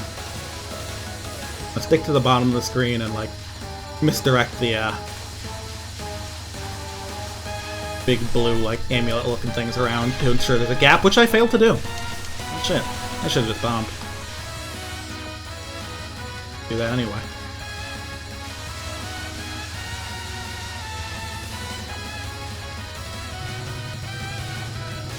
Yeah, here you can see a disadvantage of this particular shot. It's not weak like some homing shots, but it's definitely weaker than some other shots in this game. Like, Reimu B and Marisa B, I mean, putting aside the fucking Marisa B glitch, can really put some hurt on these bosses. I'll dodge that. This one is... Oh, this card's actually broken, so... Expect a bomb. So, like, you see how those big, like, kind of, like... kind of ellipse-looking bullets, and then they get like smaller. Yeah, they still have the hitboxes of the big ones. Makes it an extremely annoying card, even though it looks kind of simple.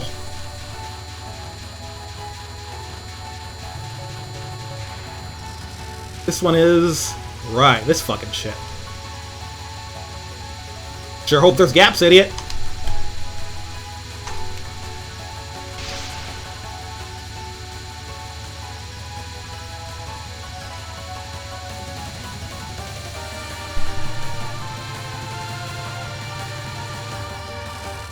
I survived.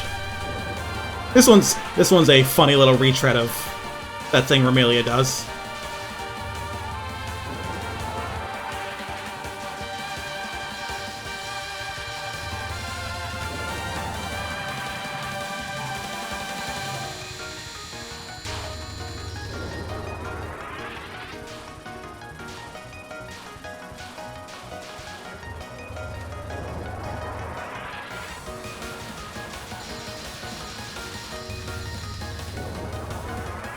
I might bomb this just because I'm getting really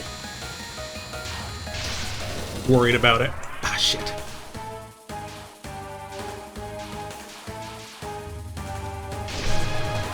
Well, I'm out of there. This one is, sure hope you know how to make gaps.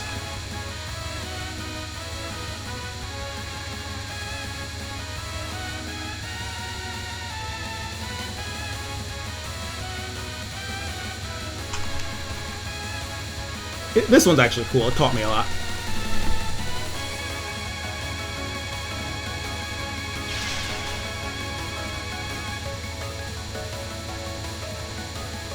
Oh, wow, I'm actually out of power. That's pretty funny.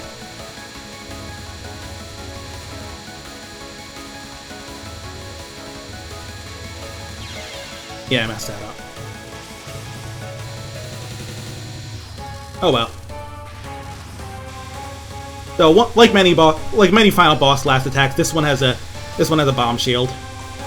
Though it actually does something funny to bombs. You'll see if I end up using one. I probably will. I'm not super good at this card. And that, though, is just a long one. Strap your asses in.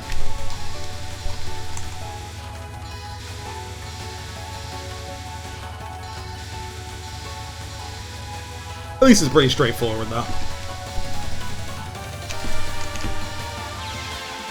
Well, that was terrible. I should have bombed. Suddenly, the pressure's way higher.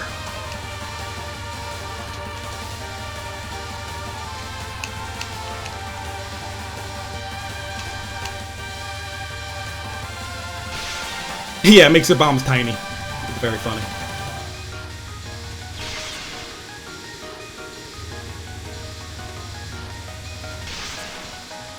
Fucking it up now.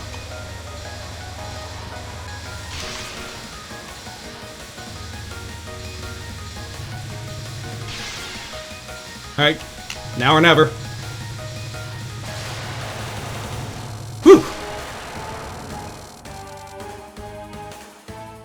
I'm gonna keep it real with you guys. That run had no business being a one credit clear. I should not have won that shit. Also, on the subject of endings, I actually really like this ending scene with the acoustic guitar.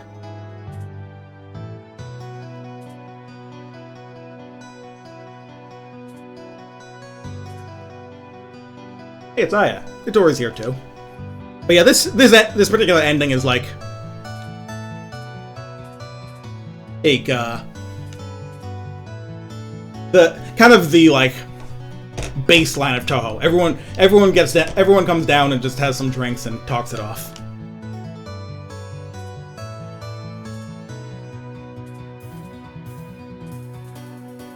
Everyone figures it's better to be friends than get a little intoxicated. Though Sanai doesn't actually like drinking much. She's sort of unusual in that sense.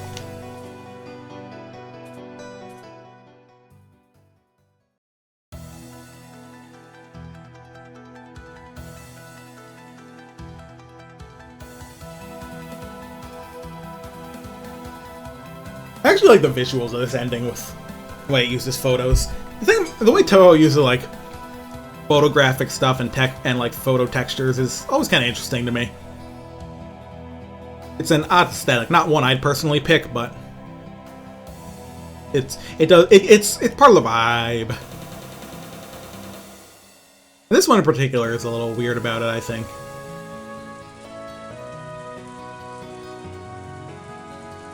We can fast forward this a bit.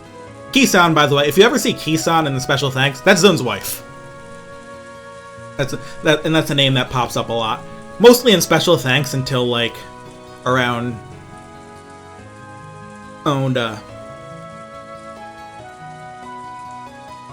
clear hard can remember it. Special skill, good at Danmaku shooters on your resume. This Sanai drinking means she's drinking it? Probably. Like, I don't think Zun's making a ton of underage drinking. I'd assume she's like 20-ish. 20 is the drinking age in Japan, so.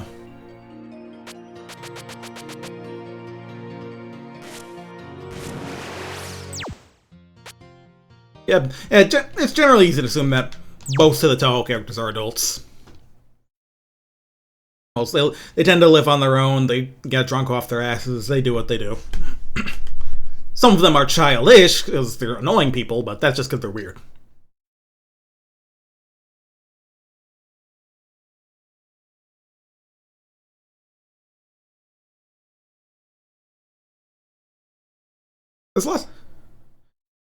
Sana has low tolerance and does not like getting drunk or being around drunk people too much. But that's just her being that's again not an age thing. That's just her being kind of unusual.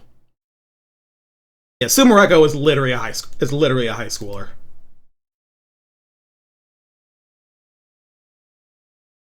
He's a little different for that. Let's see. So.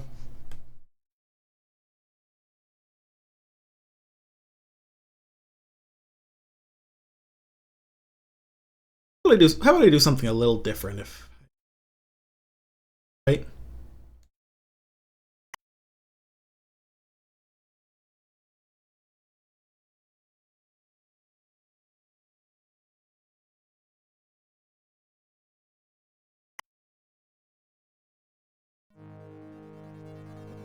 Yeah, fairies are basically like eternal children.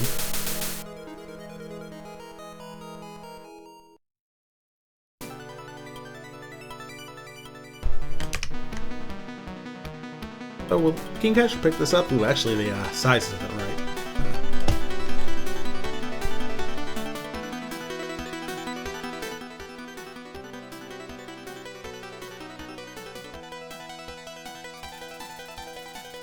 I didn't edit this layout, just a sec.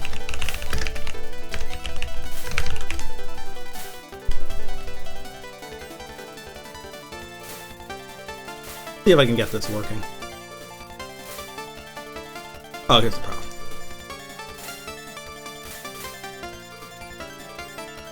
Work.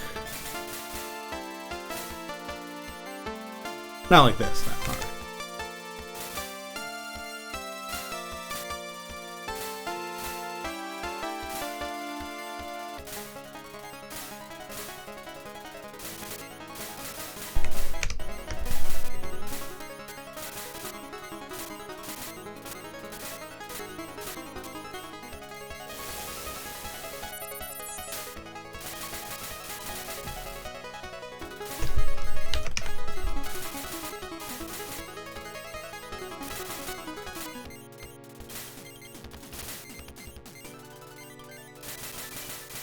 Yeah, it seems fine. Alright. So yeah, this is the 5th Touhou game, Mystic Square. This was the last one for the PC 98. Released back in, I want to say... Yeah, like... It was 1998 or 99.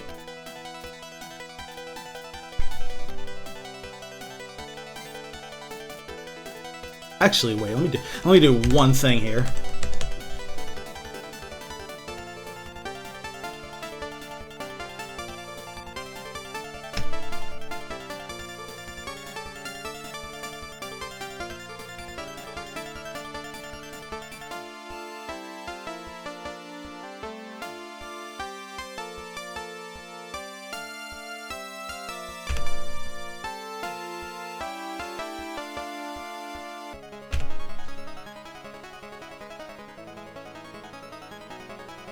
Alright, so...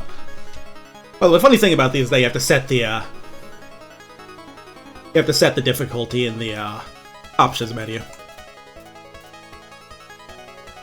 Yeah, this emulator is, Neko Project 21. I'm not sure if it's the best choice, but it's worked for me largely fine, with some tweaking. Anyway, there's 4 characters to choose from in this game. Reimu and Marisa, which I would say as usual, but Marisa wasn't always playable here. Reimu's beloved nemesis, who surely has shown up in many games since this, Mima. And this weirdo. Yuka, fan-favorite character who actually doesn't have many appearances anymore, but she was playable here. Anyway, Mima's like the best, far and away the best character in this game. She's fast and does hella damage, so I'm just gonna pick her. And... Anyway, what you'll notice is that, I think the interesting thing about these games isn't necessarily how different they are from, like, the Windows Touhou games, but how different they're not. Like, in Lotus Land Story and Mystic Square in particular, like, a lot of shit was in place by then.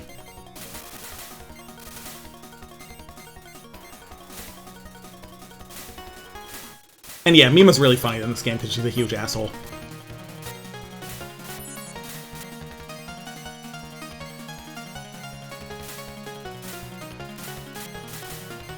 Anyway, like Embodiment of Scarlet Devil, you can't like automatically collect items at the top of the screen when you're not at full power. Though the difference is, in this game, you also can't automatically collect them at the top of the screen when you are at full power.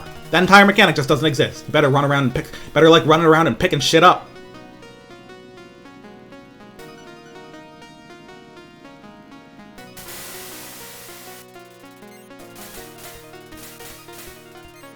Luckily, Mima's the fastest, so that's another good reason to use it. Running around picking stuff up actually pretty doable.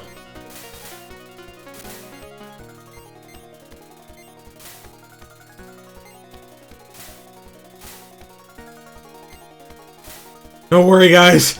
Mima's definitely coming back this time.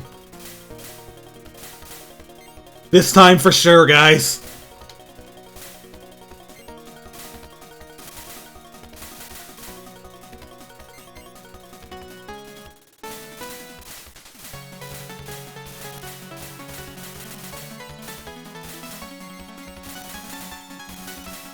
This game does have one kind of unique mechanic, but it's mostly for scoring, and scoring actually doesn't get you extra lives in this one, so you have to kind of be a freak to care about it.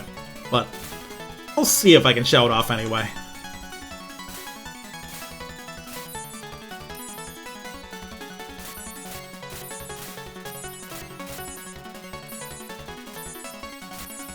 The basic mechanic of scoring across basically all the Touhou games is that the items that give you points, which are these little purple ones, and in this game, they're blue in like the Windows games, and the symbol on them just means points. Kanji on them, rather, so. That's why they say that. The higher you collect them on screen, the more points you get out of them, up to a certain maximum.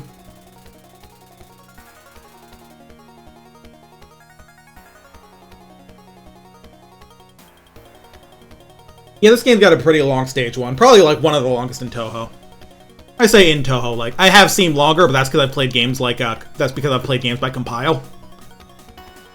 Like, you ever played Musha for the Genesis? Musha List? That game's first stage is so fucking long. It's like a full, like, 5 minutes and change.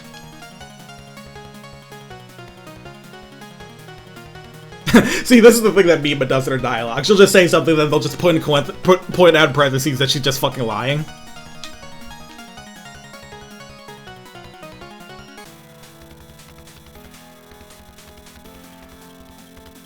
Hey, this is Sarah. She's normal. That particular attack is really funny, though, because she just aims it in, like, any direction, and occasionally it goes in yours, but not much. Not often. See, a lot of times it just goes somewhere. So the main difference you'll notice with PC98 Touhou boss is that the idea of, like, named spell cards doesn't exist yet. They still go between, like, distinct patterns the further you get in the fight, but there's no names or, like, special thing for them. So some of the... Also, the lasers here are, like, very much what they would do with Rumia with one of her spell cards in... So, but yeah, it's... Other than that, though, this is, like, very normal Touhou, which I think is sort of surprising. It kind of reminds me of how, like, from what I've heard, like, Metal Gear 2 on the MSX is actually, like, really similar to, the first Metal Gear Solid in terms of mechanics, despite the years and technology difference. It's kind of like that sort of situation where you realize, oh, they had a lot of this down already, actually.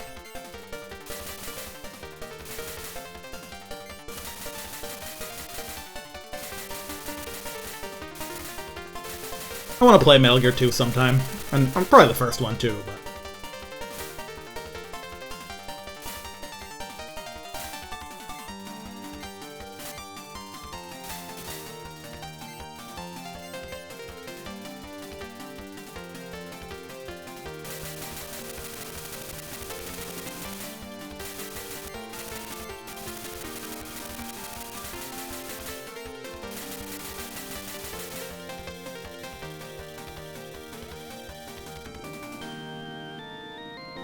Yeah, in terms of designs, and 5 and 6 are, like, pretty darn close, really.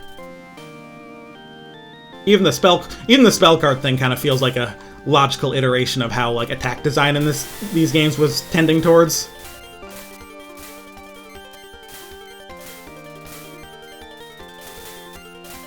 Also, this falling block shit was basically just directly reused in Touhou 6, which I think is funny. There's some stuff in these games that feels like it's just he just was like, let me say this again, but a little louder so you heard me this time. When like show up in Windows.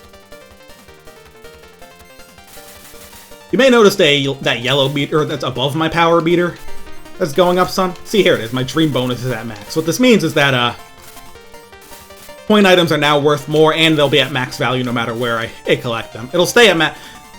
That value will stay at max until I either bomb or take a hit.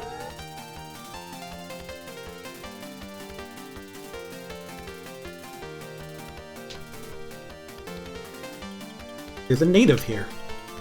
This is Louise. She's mostly normal. How does Mystic Square compare to other PC98 shoot-em-ups? Well, honestly, the performance is pretty solid. Some PC98 shoot-em-ups struggle on that front. But these run pretty well for, like, being a full bullet hell. There are some that are, like, more technically impressive, but others that, like, are good at different things, so... It varies. I'd say, like, honestly, Mystic Square is a pretty high-quality one. I'm human. Lie. Wait, Louise, she's a Makai person. She wants to go on vacation, I believe. And she's gonna get her ass beat for it. I, for some reason, struggle with a number of her attacks, even though I probably shouldn't.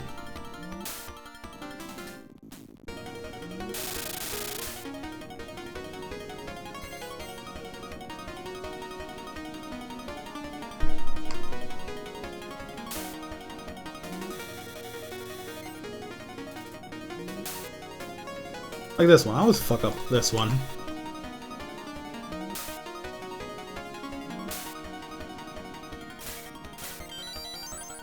The extra life there helped, I think. Alright, pulled off Louise. Like I said, I kind of mess her up weirdly for some reason, so... I wish I hadn't done that. He was just like, what's up with you? Yeah, what's her problem? Anyway, Stage 3 actually has my favorite PC98 Touhou song of all.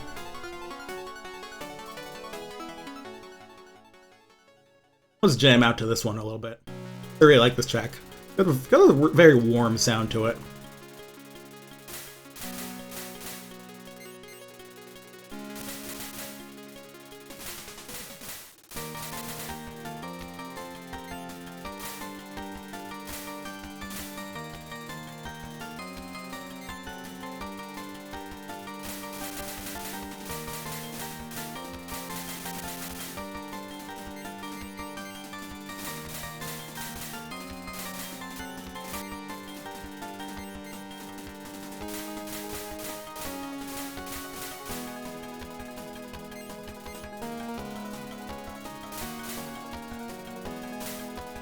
Yeah, early Touhou does have that kind of sense.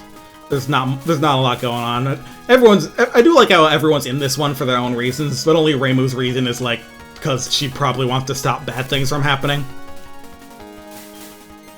Meanwhile, like Murray said, B-Bar are basically seeking more power as they tend to do, though.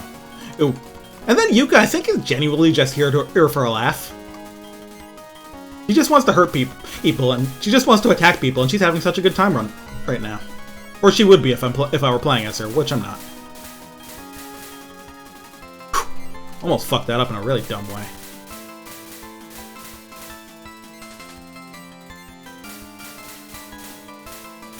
Also, like... Oh, there's my bomb, by the way. So... Like... I have no idea. This is going to be a weird thing to say. I have no idea how many people on this stream know anything about Steely Dan. But I feel like someone who knows about that stuff should do like a fucking quote-unquote high-quality rip where like the main melody of this song, not in this part, but like in like the main part of it is like replaced with Ricky Don't Lose That Number. If anyone knows what the fuck I'm talking about, that would be insanely funny.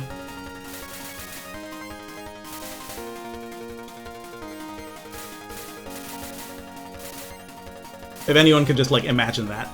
But I have no idea what the crossover or between people who know PC 98 Touhou music and people who know anything about Steely Dan is, so that might be my cross to bear.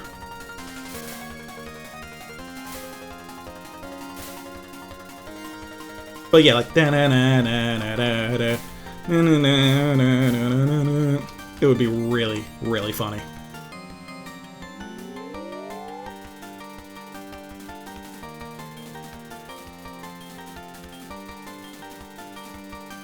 Anyway, who do we find here? Who's this little twerp? This little twerp is actually Alice. Yeah, one of the few characters, along with Yuka, to actually move beyond the PC 98 games.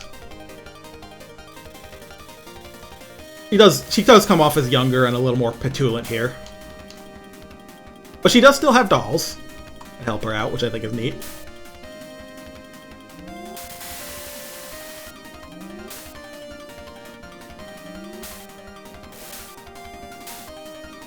Okay. The trick to this part is to not shoot. Because what she's shooting through is a mirror that'll, like, make bullets fly everywhere if you shoot. You could say she's shooting you through the looking glass, but I can't imagine why that would be relevant.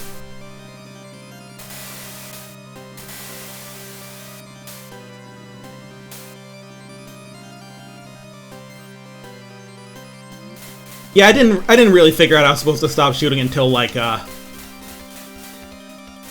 played on higher difficulty, then it got a little too dense, because, like, I used to just genuinely just, like, raw dog that and just shoot and see what happened. Also, if you're Rainbow, you can just go above her and let homing shots damage her, so you can up there.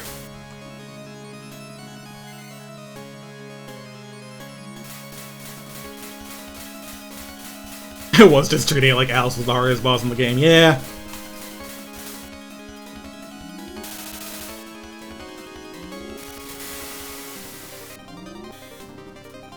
That can lead to some tricky.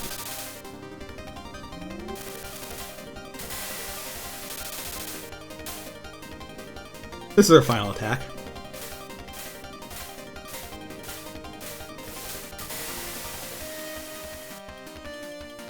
fact, that's not impossible, and it's comparable to a Touhou 2 pattern. Yeah, that's the thing about it. It is doable if you keep shooting that, but it really is easy to just let it go.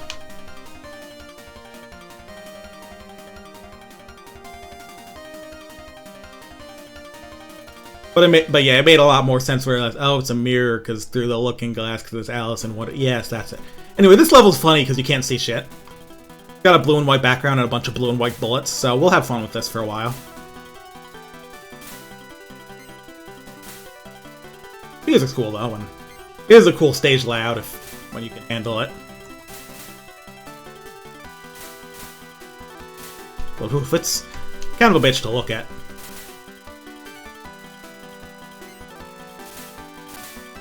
This is what a good run should be looking like. I'm not fucking dying like an easy shit.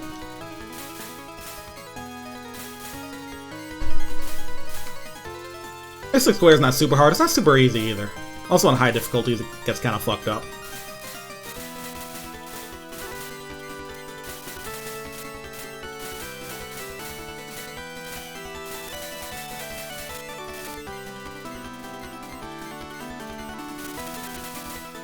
The game then sold to in the result screen. I think a lot of the PC 98 games did that.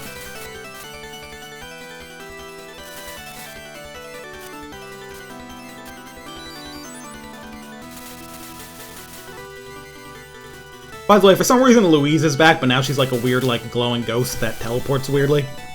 No one knows why she did that. I think she was just feeling quirky.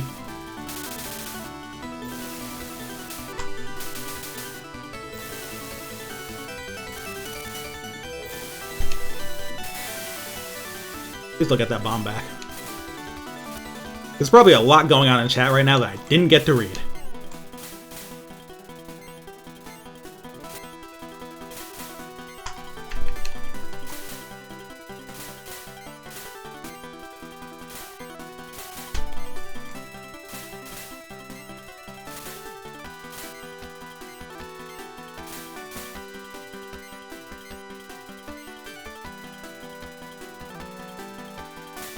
Louise.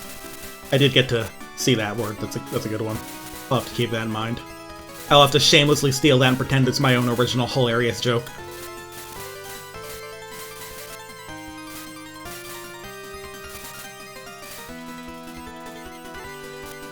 It's Orange's sister, Blue.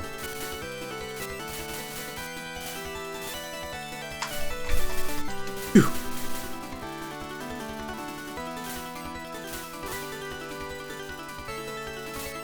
Oof, that's mean. Didn't die from it somehow. All aimed, so don't be scared. Normal.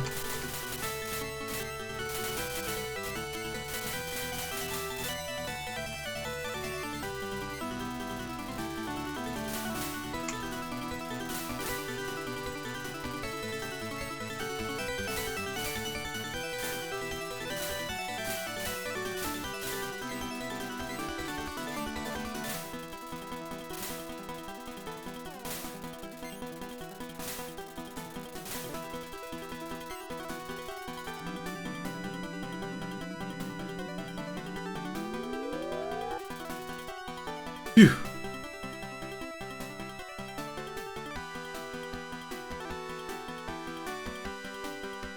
This is where it's very fun, but also stage 4. Traps you for 10 million years, dodging white on light blue, it ends in a boss that's annoying and orangey heavy. This boss I don't think is super annoying, but it depends how you do it. Depends on which way you take the Toxic Yuri, really.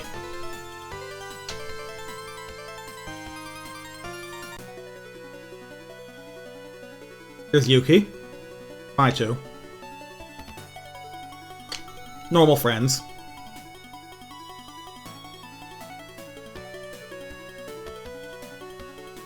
Stop grumbling, okay? I'll beat her for you. They broke new ground here, really.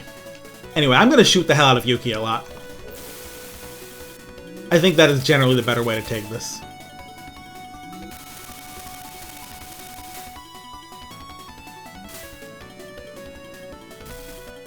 Oh, first death. And that was kind of a pathetic one, too.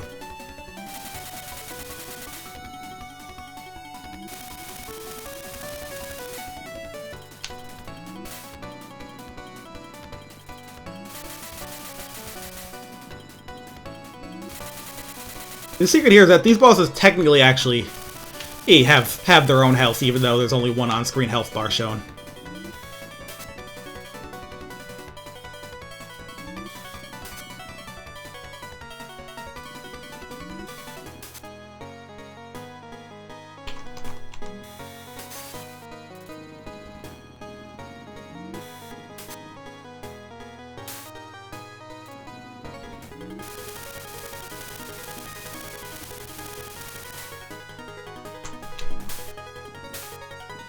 Also, you don't want to kill them while those things are out.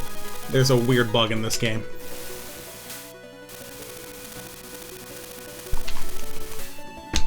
Ugh. There goes this really clean run I was having. Oh well.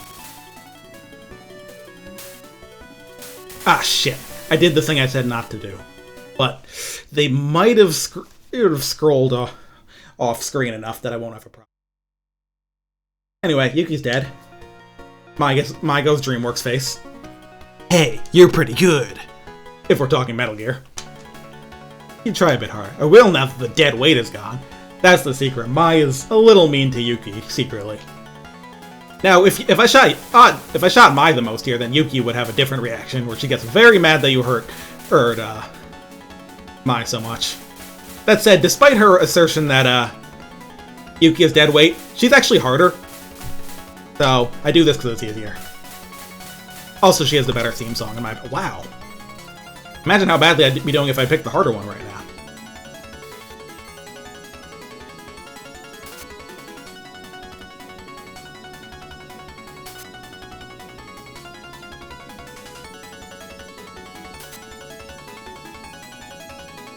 Oh boy, the eggs are really annoying.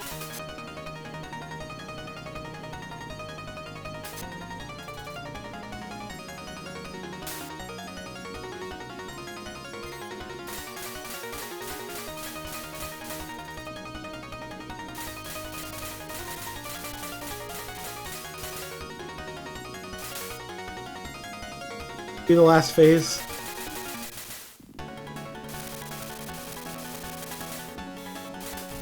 Really? God.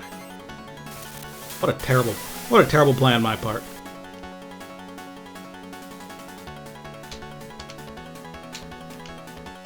Alright. Suppose we train wreck sometimes. There's at least 2 more extends on the way to get picked up, so if I tighten things up, I should have a way out. And if nothing else, at least it means the rank's lower. Because yeah, this game has rank, dynamic difficulty. The better you do, the harder it gets.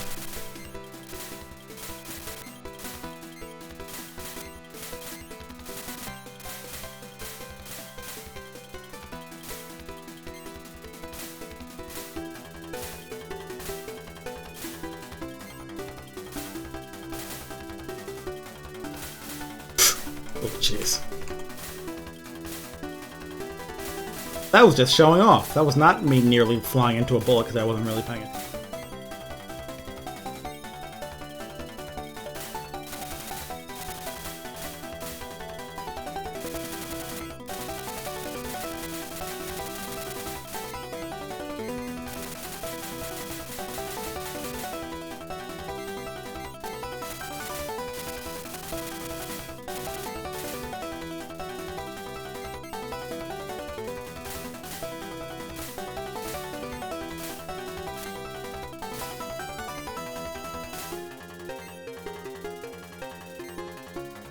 That was not the right way to do that, but I survived, so. Not punished, therefore it wasn't a mistake, and I'm the best in the world. Let's see. Mid-boss here. This one's kind of annoying if I remember properly, but I've got bombs.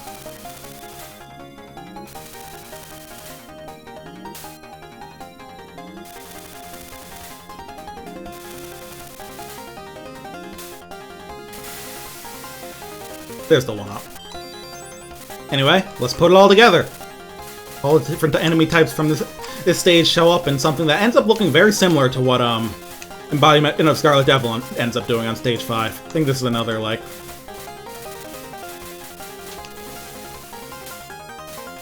bit of, let's try that trick again.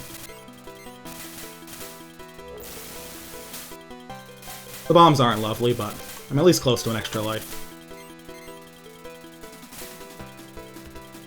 Only 4 more power for point items, rather, for that.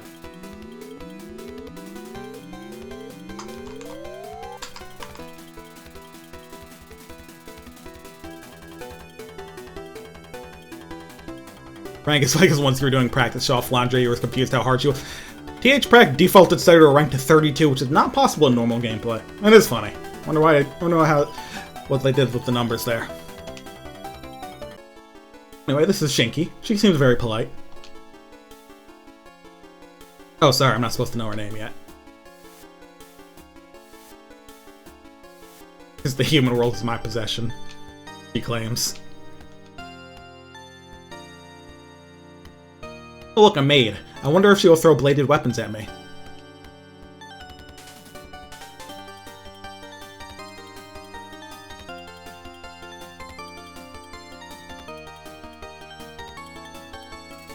Alright. This fight's actually a huge pain in the ass. We'll see how it goes.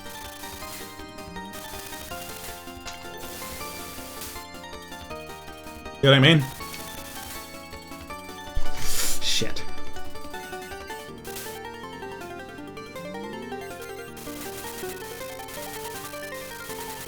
This one's aimed, but also very random. By the way, you can death bomb in PC98 Touhou, at least in Lotus Land Story and Mystic Sphere. You could see it happen there, because I clearly slammed into that knife and then managed to bomb without dying. In there, though. Fuck. This is about a worst case scenario. I think it might be Jover.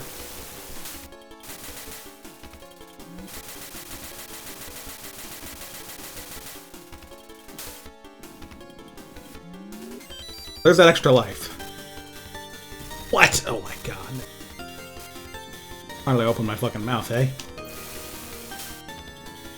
Guess this is another one we'll need to continue. I have no confidence on— Jesus Christ! Ace Yubeko, you are performing just— what a rude fucking fight. Might as well continue it, though. Show off the end of the game. Stage 6 is at least really short.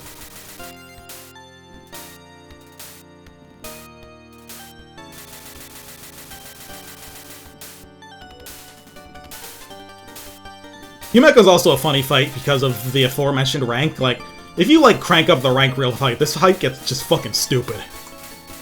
Max rank Yumeko is, like, a joke among people who play these particular games, because she's just nasty as hell. Alright. Well, let's go beat up a god, at least.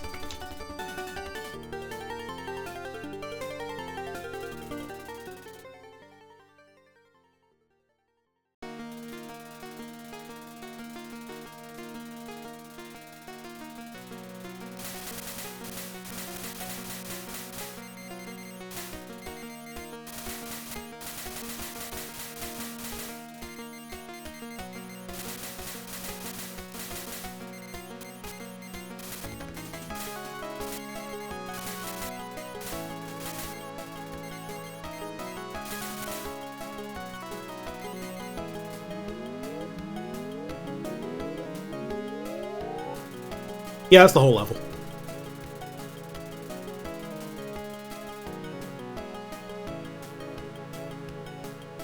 Oh-chan. Alright.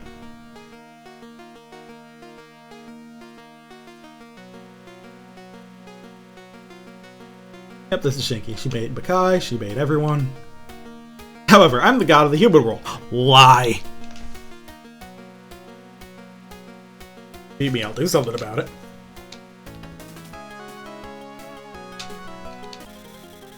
Anyway, time for a showdown of biblical proportions.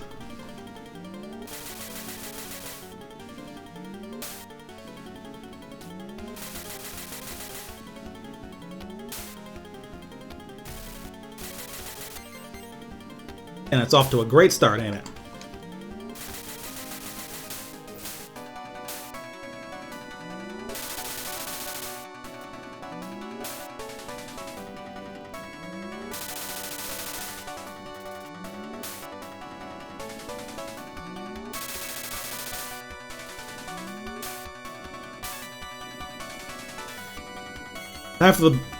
Now she pulls that shit off.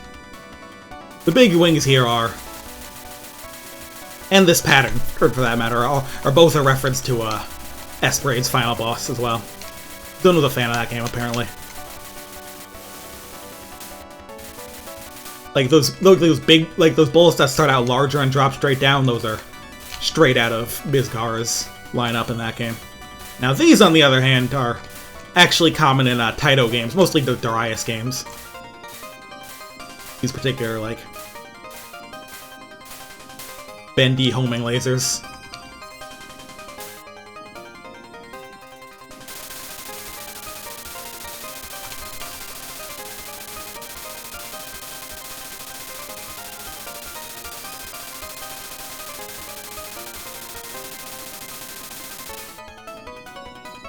Now for the famous pattern.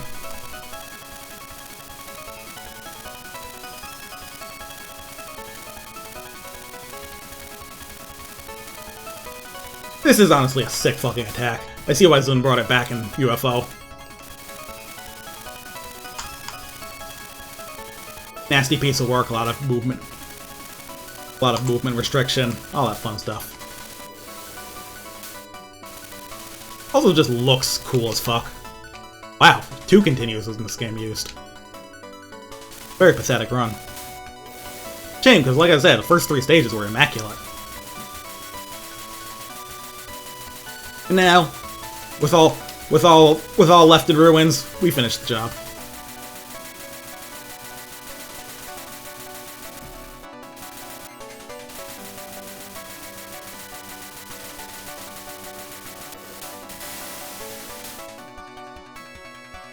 Yeah, we got fucking cooked, lads.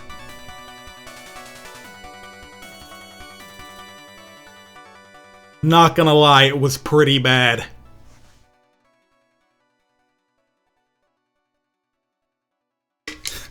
Actually, now that I think about it, I've never watched the bad endings for this game. Were you planning to defeat me with that amount of power? Still have a long way to go. Don't come again.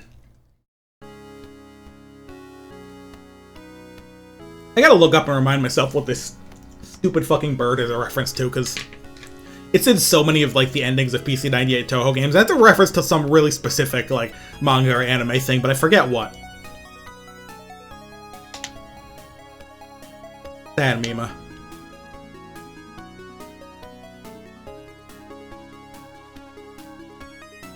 And now we make excuses. Now I'll just go pick on Reimu. That's why we love Mima. What'd you come to do this time? Well, I was bored and figured I could pass the time by wrecking your shrine. What are you talking about in the middle of the night? Get lost already. Told you I'm bored.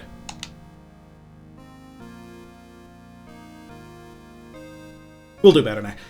Mission failed. We'll get him next time. He's a good plate. He couldn't beat Daiojo's second loop. Shit, I can't do that either. I do really like the credit sequence for this game. Got that demo scene vibe where we just wanted to program some cool looking effects. And the music's real nice. There's a weight to it, I think.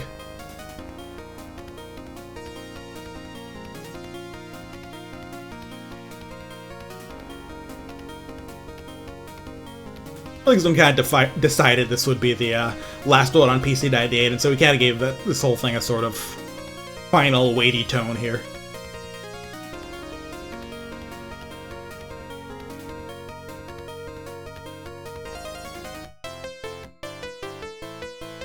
Anyway, I'm excited to see how the game makes fun of me.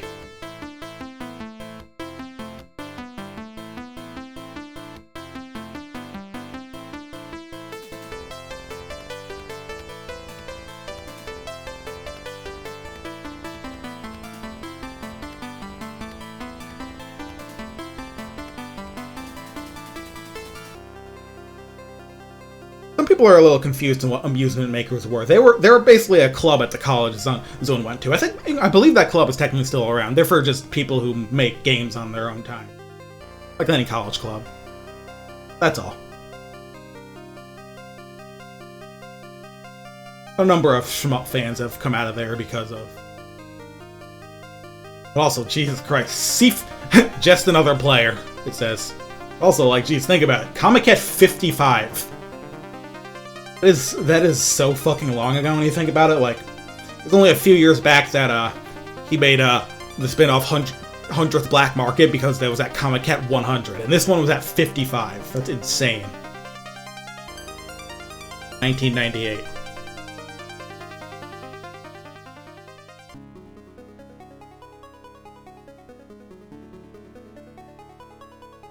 The Cave could run into a future of overtuning their game's bullet patterns, which inspired him to make his Denmaku patterns more visual spectacle. Yeah, wonder how he felt about Side Daiojo, huh? Though to be fair, most of Cave games would actually pull back after like Daiojo. Like, I think Ketsui's the only Ketsui and like that fuck ass extra boss and Side Daiojo are the only ones that really go up to that level. They did kind of pull back after Ketsui, so they kind of realized that. Speaking of which, there's an interview that had both Zun and Tsuneki Ikeda, the a founder and like head programmer at Cave, who was like behind the design and programming of a bunch of their iconic titles, and there's some interesting stuff in it. But I think one thing that's really interesting is that Ikeda said that basically a whole bunch of their games, like, if they were just designing them for like to be fun games, they wouldn't have actually made them as difficult as they did. They always end up tuning them up a little extra difficulty-wise for the sake of being arcade games, which I think is really interesting. Especially when you consider that like the initial release of Dodonpachi Daiojo, known to fans as Daiojo White Label, is actually like It's crazy fucking hard, but the later re-release that makes some things easier, or like he said, it was actually closer to their vision of the game, the re-release Black Label, so.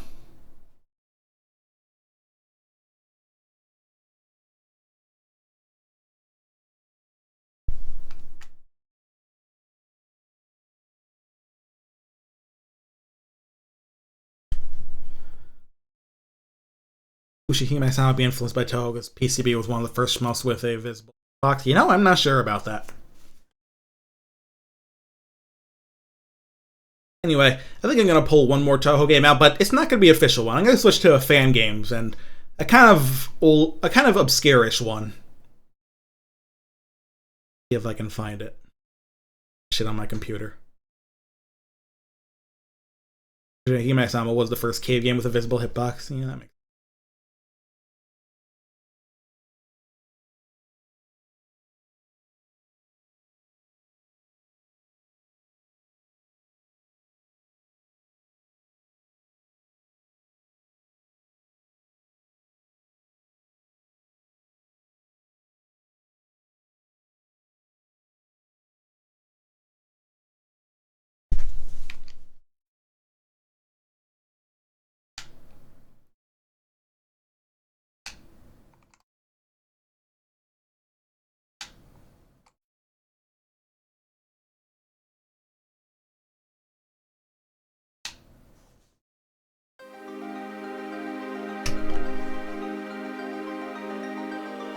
Let's see if this works.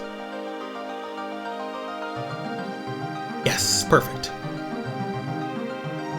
So this game is called Phantasmagoria Trues.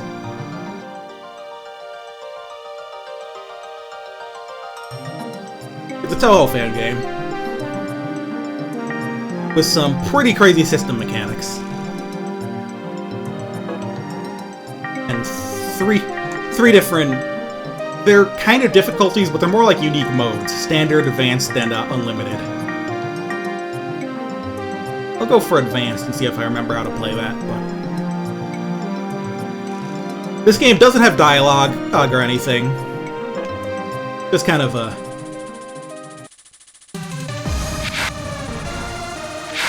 pretty mechanically dense and very well-designed Touhou shoot-'em-up. Also, the vibes are immaculate. It's all using, like, free-to-use music from various websites, but it's all super good. And the kind of vague backgrounds.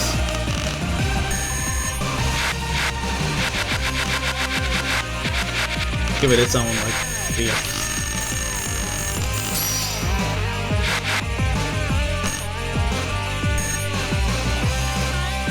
So, mechanically, there's a bunch of stuff involving, like, hypers, bullet cancels, etc., etc.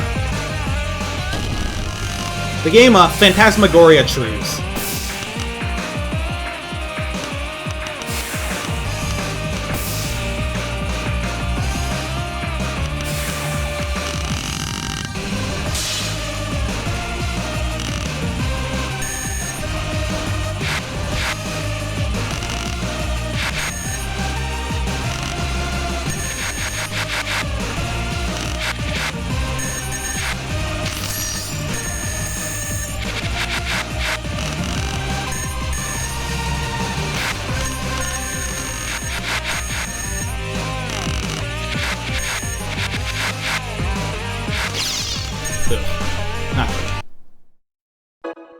Let's try that again. You'll notice I'm not picking a character. That's because this was made in an engine called Danmakufu, and specifically a very old version where you basically these games are made as scripts that can be individual stages or just boss fights or full games, and put together in a scripting language.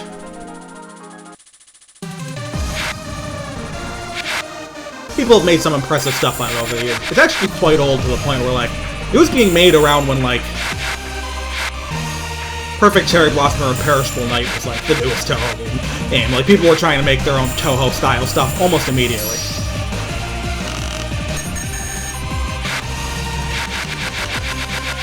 Thoughts on Lennon? I don't like it much at all. I think Lennon is really just not very well-made games. Very boring stages, bosses that range from sometimes fun to a little annoying, and music made by a guy who doesn't seem to realize that the gain on your DAW is not supposed to be at maximum all the time. Like, the bar is not supposed to go to the top. I don't know, I'm not a big fan. There's also some stuff it does with the character that I'm not big. It's not my thing, so.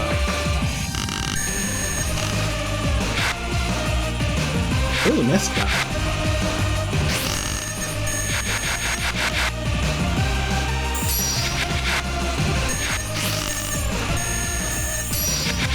Yeah, it's super speaker explosion game.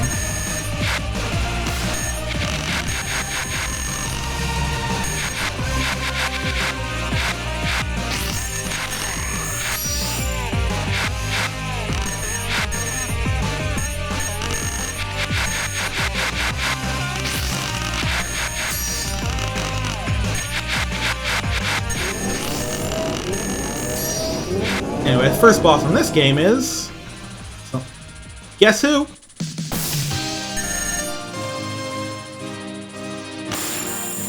It's Aya fucking Shamayaru. Now, she's the first boss, so she's not expected to be, like, as big as a pain as she would be in Mountain of Faith, but... So, the funny thing about advanced difficulty in particular, is that a lot of its spell cards are meant to be a bit of a trick. Kind of get you the first time. Like, if you don't know what that one's gonna do, it's kind of a problem.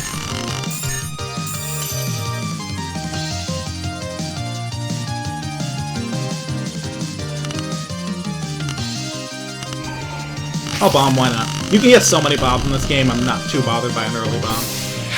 Anyway, this pattern is funny because, this particular Marisa shot type renders it completely impotent. There's supposed to be, like, these destructible circles that fly around her.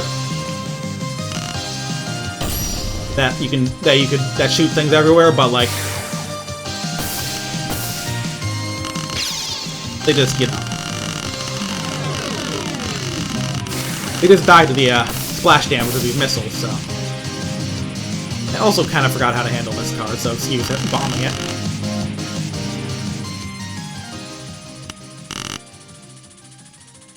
Anyway, onward. I really, really like the music on, Yeah, Lemon 4 is at least fucking funny. They designed the shit out of that game. Anyway, you may notice the score numbers in this game are absurdly huge. That's normal.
So, stage 2 boss is Yuka. Nice to see her around. She's got some interesting patterns. That one in particular is nasty. It could really wall you if you don't just kill her fast enough. And then follows that with this.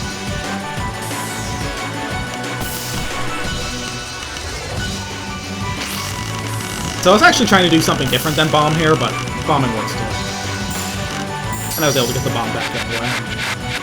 Bringing my multiplier back up.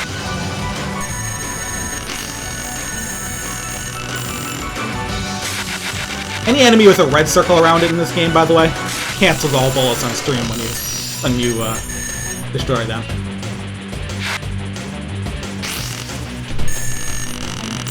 Oh, I got a graze there. There we go.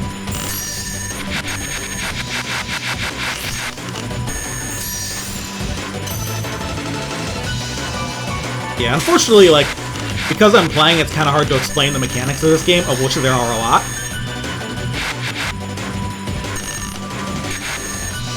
But many of which involve, like, getting invincibility from stuff.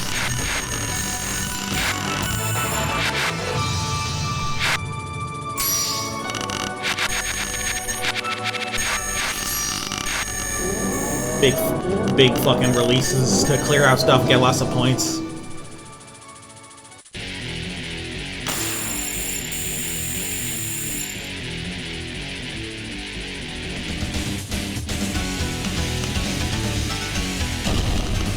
Also, I love the music they use for this theme. Like I said, this music is all free to use, but it's picked very well.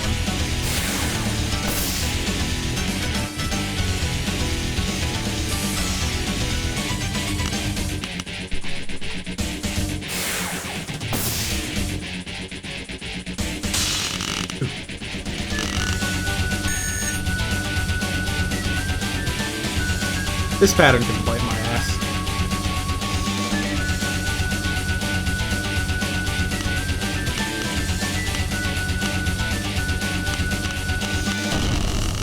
I made it out. Which one was this again? Right. This one's more straightforward, but... Oh, right, it wasn't. Because this is the one time when the targeting is like, no, you have to be where the target is to stay safe. It's just a funny... It's just a little middle finger. So yeah, no. Fuck that card, actually. But once you know it, it's not too hard. It's just... Okay, this one's just...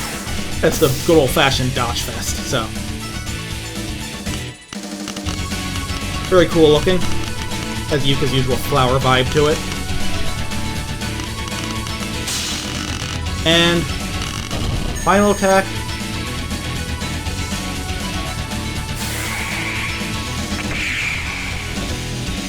Big ol' lasers as Yuka tends to pull out.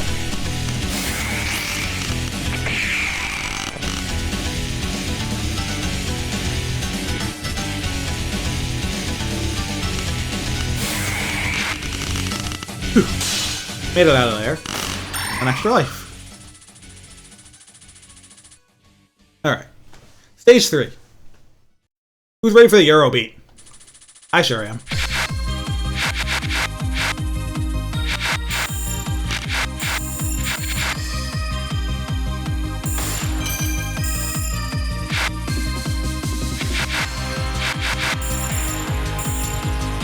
What is this? This is Phantasmagoria Truce. It's a Touhou fan game. Relatively old one.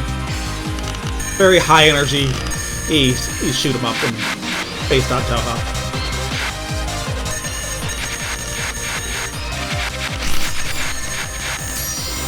One of my favorites. It's kind of weird to get running on modern computers, but it's worth the effort if you ask me.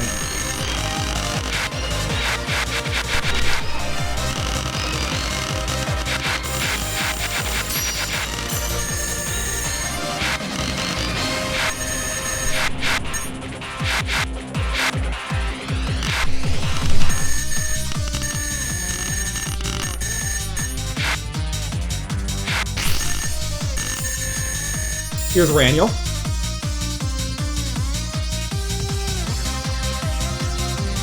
Ron has some fun patterns in this game.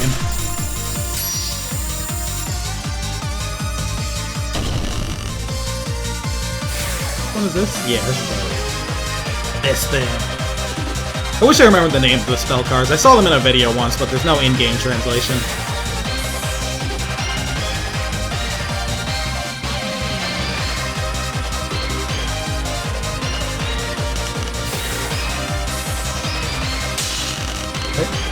Ron's got one more card for now. This one, yeah, this one's super cool. All these walls get cleared out by our own bullets. Very exciting pattern. Dynamic, you gotta keep your eye on it. My reward. You can cash the fuck in.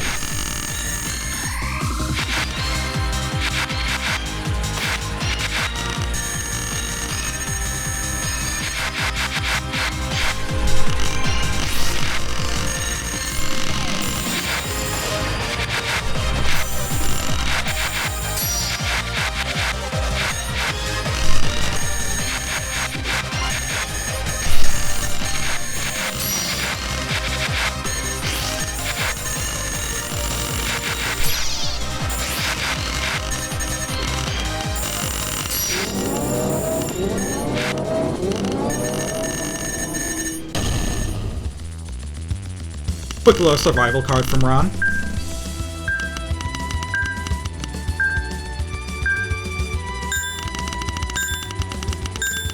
Bit spicy, but you can do it if you try.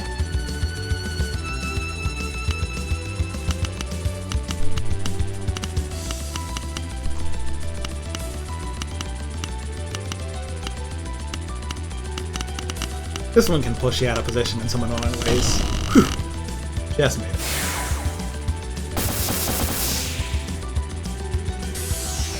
This one's kinda neat, though.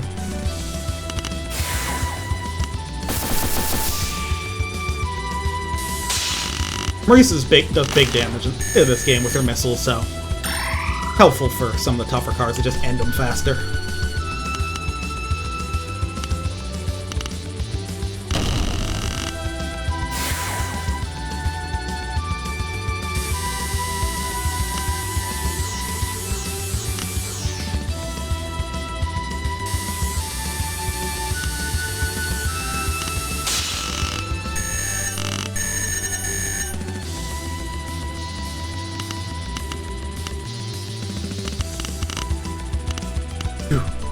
Not the most ideal way to handle that.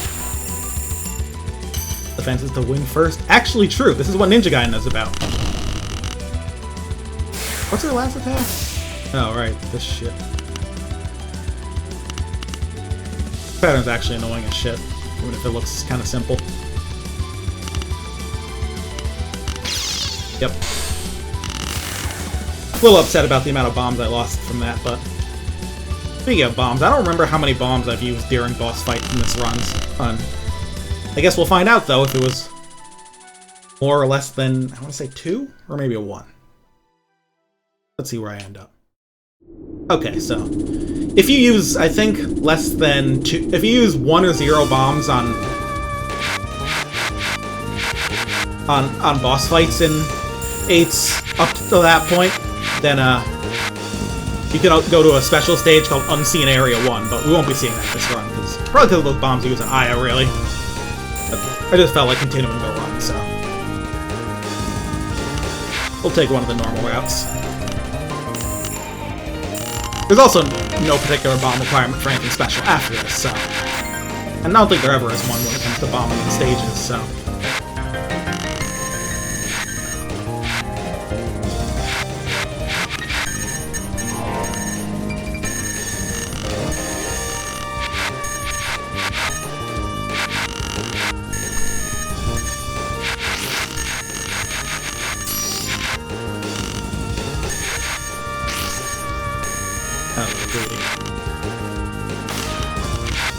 Worked out.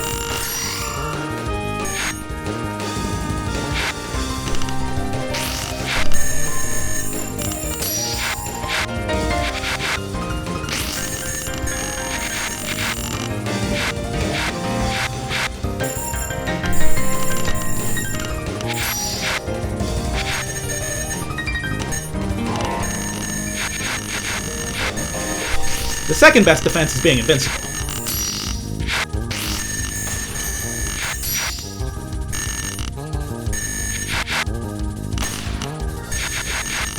Unlike official Touhou games, you actually can't graze while invincible in this game, which has some consequences if you want to, you know, use some of the systems.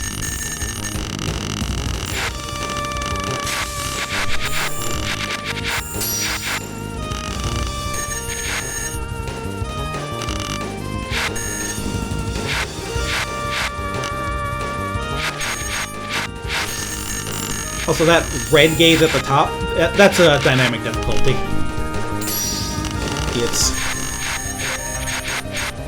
It's important to keep it high for certain reasons, but...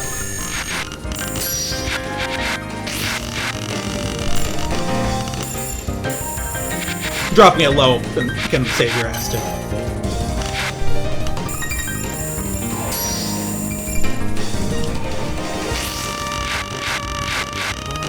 And bombs will train it, so...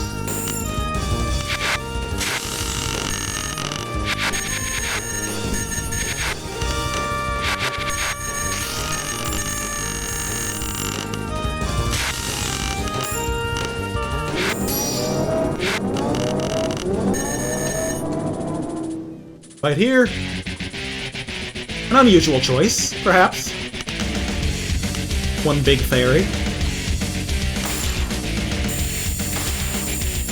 Those are some lucky clears right there. I want to give their bigger shots a wide berth here. Forgot that she aims at you in that part of the pattern. Spicy stuff, huh? For unnamed mid-boss.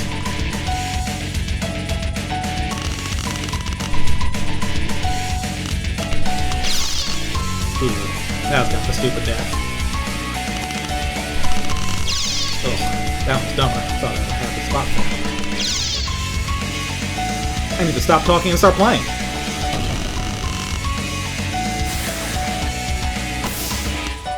Also, I totally forgot what this part does. That. Alright, let's kill her.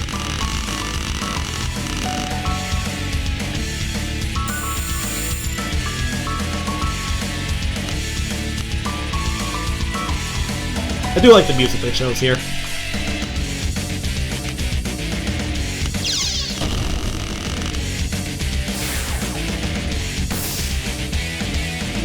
Eating shit on stage 4, where have I seen that before?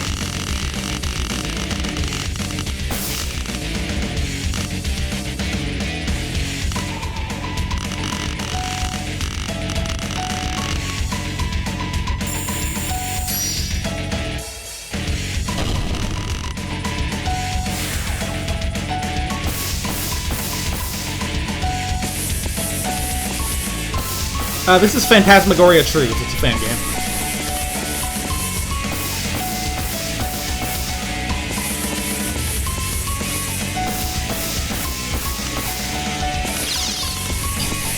Getting brutalized here.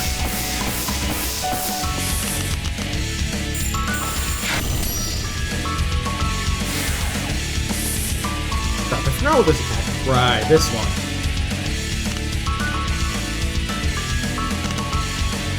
This attack's pretty lengthy, and those walls of kunai get wider and don't actually get deleted by bombs, so might need another bomb here just to kill it.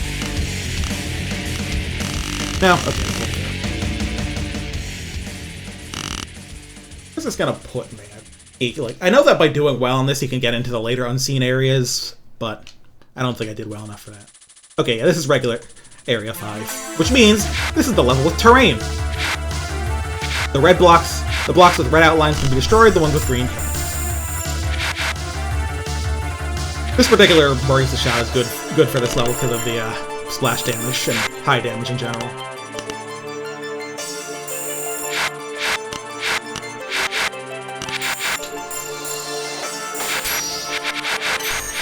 Alright, now we're back in business.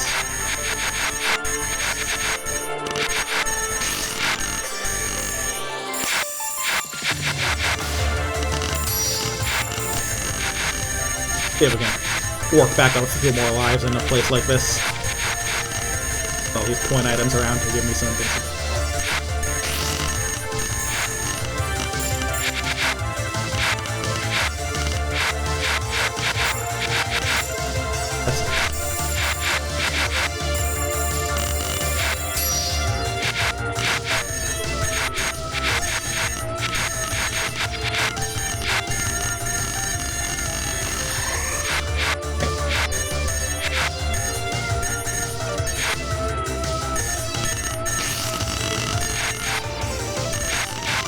Not ideal, but we're out of there at least.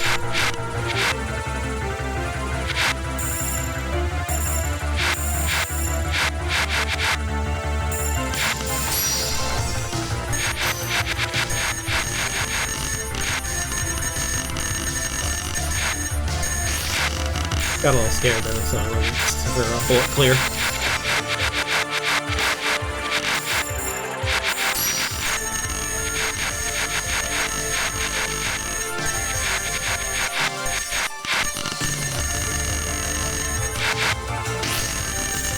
Money in the fucking bank there. Oh look, Aya's back. I always forget that she comes back as a mid-boss here. Annoying as ever.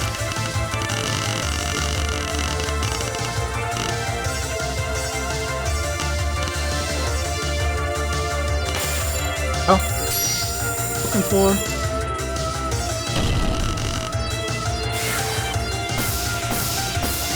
Crap, I completely forgot about this.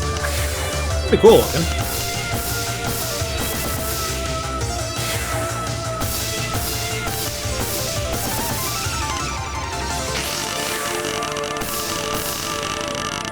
Oh, hey, T, nice to see ya. Thanks for the raid. Shit. Definitely forgot what all these attacks did. I haven't actually done this particular route of, Unseen in a hot minute.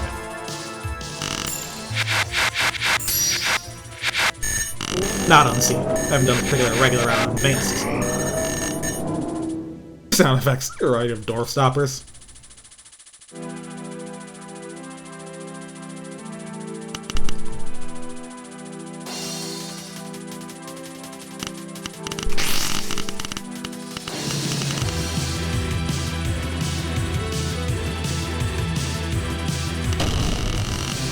Don't ask me why my brain associated that. Okay, I won't. Totally forgot what Suika does in this fight, too. So, I'll make sure to use my bombs. He says not using his bomb.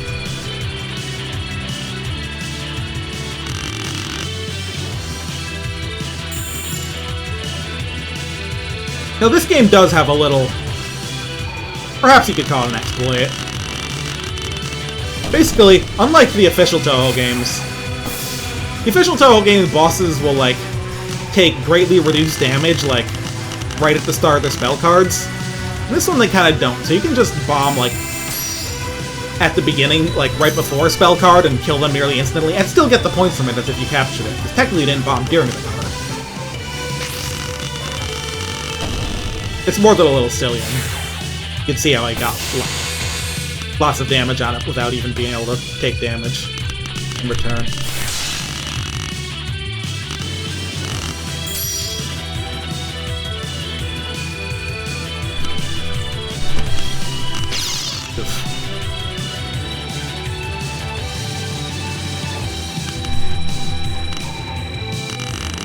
Here's another example. We'll take a big chunk off the last spell.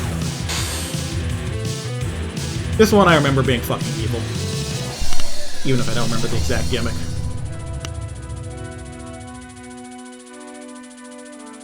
The bullets become different bullets.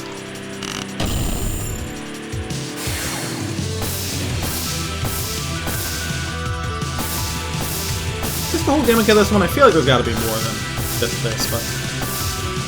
No, it's just a pretty quick card with the circle changing size. Okay, it's getting harder, I think, so... Yeah, I got a little scared.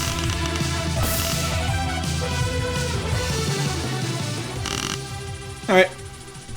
Final stage time. Area 6 is pretty short in this game, so... I'll be at the final boss soon enough. I do love the background of this weird, like, double vortex. This game having no story makes it, or anything like that, makes it weirdly evocative. It makes you wonder what the deal is. Like it's some sort of a dream.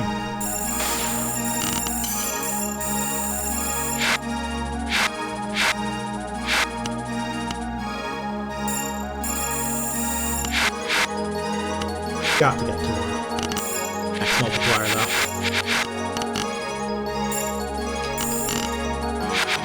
Enough of that.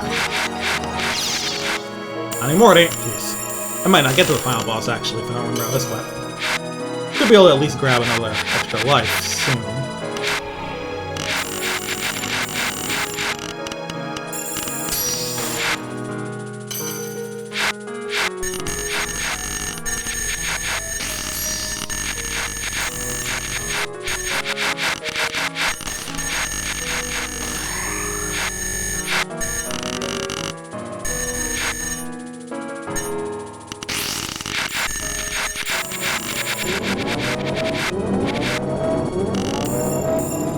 Alright, final boss on this route in this stage is Miss Mima.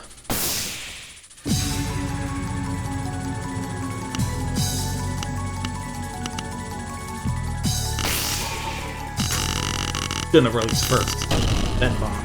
But, hey, at least I got damage on this. Oh wow, I'm actually just gonna kill this dude. Yeah, that's the thing. That is like the one thing about this game. Bombing before a spell card is really cheap.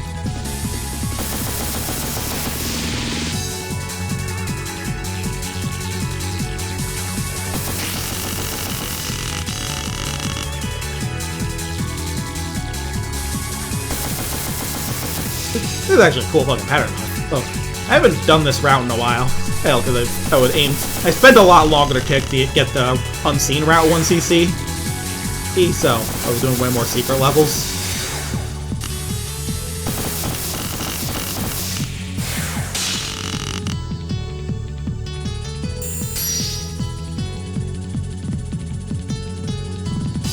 So I forgot about exactly what Mima's attacks were and how cool some of them are. And how fucked up some of them are. Come on, let's meet. The answer to that is actually stay high. That's interesting.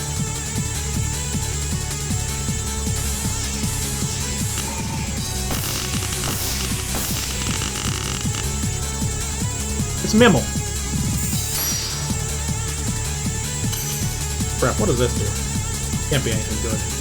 Knew it.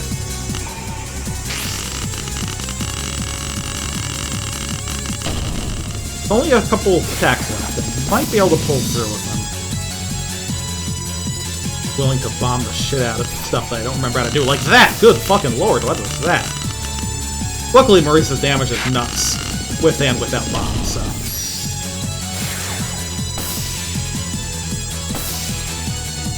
Also, I believe her final attack gets a bomb shield, like a lot of the official Touhou final bosses do, so...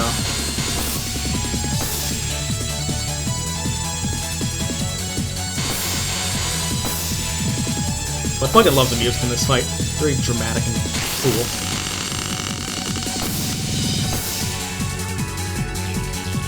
Yeah, extra bosses are funny. They have a bomb shield on every fucking attack, on every fucking spell card. Yeah, this is fucking cool. Vortex of misery here.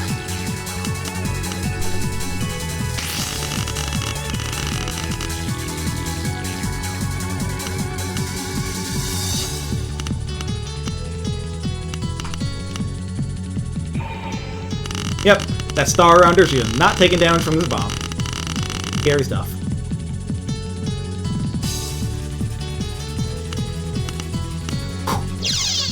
Lasted a little longer than it should have. Oh, and this one actually goes like a cave true last boss, where it's also invincible when you're invincible after dying, which is extra rude.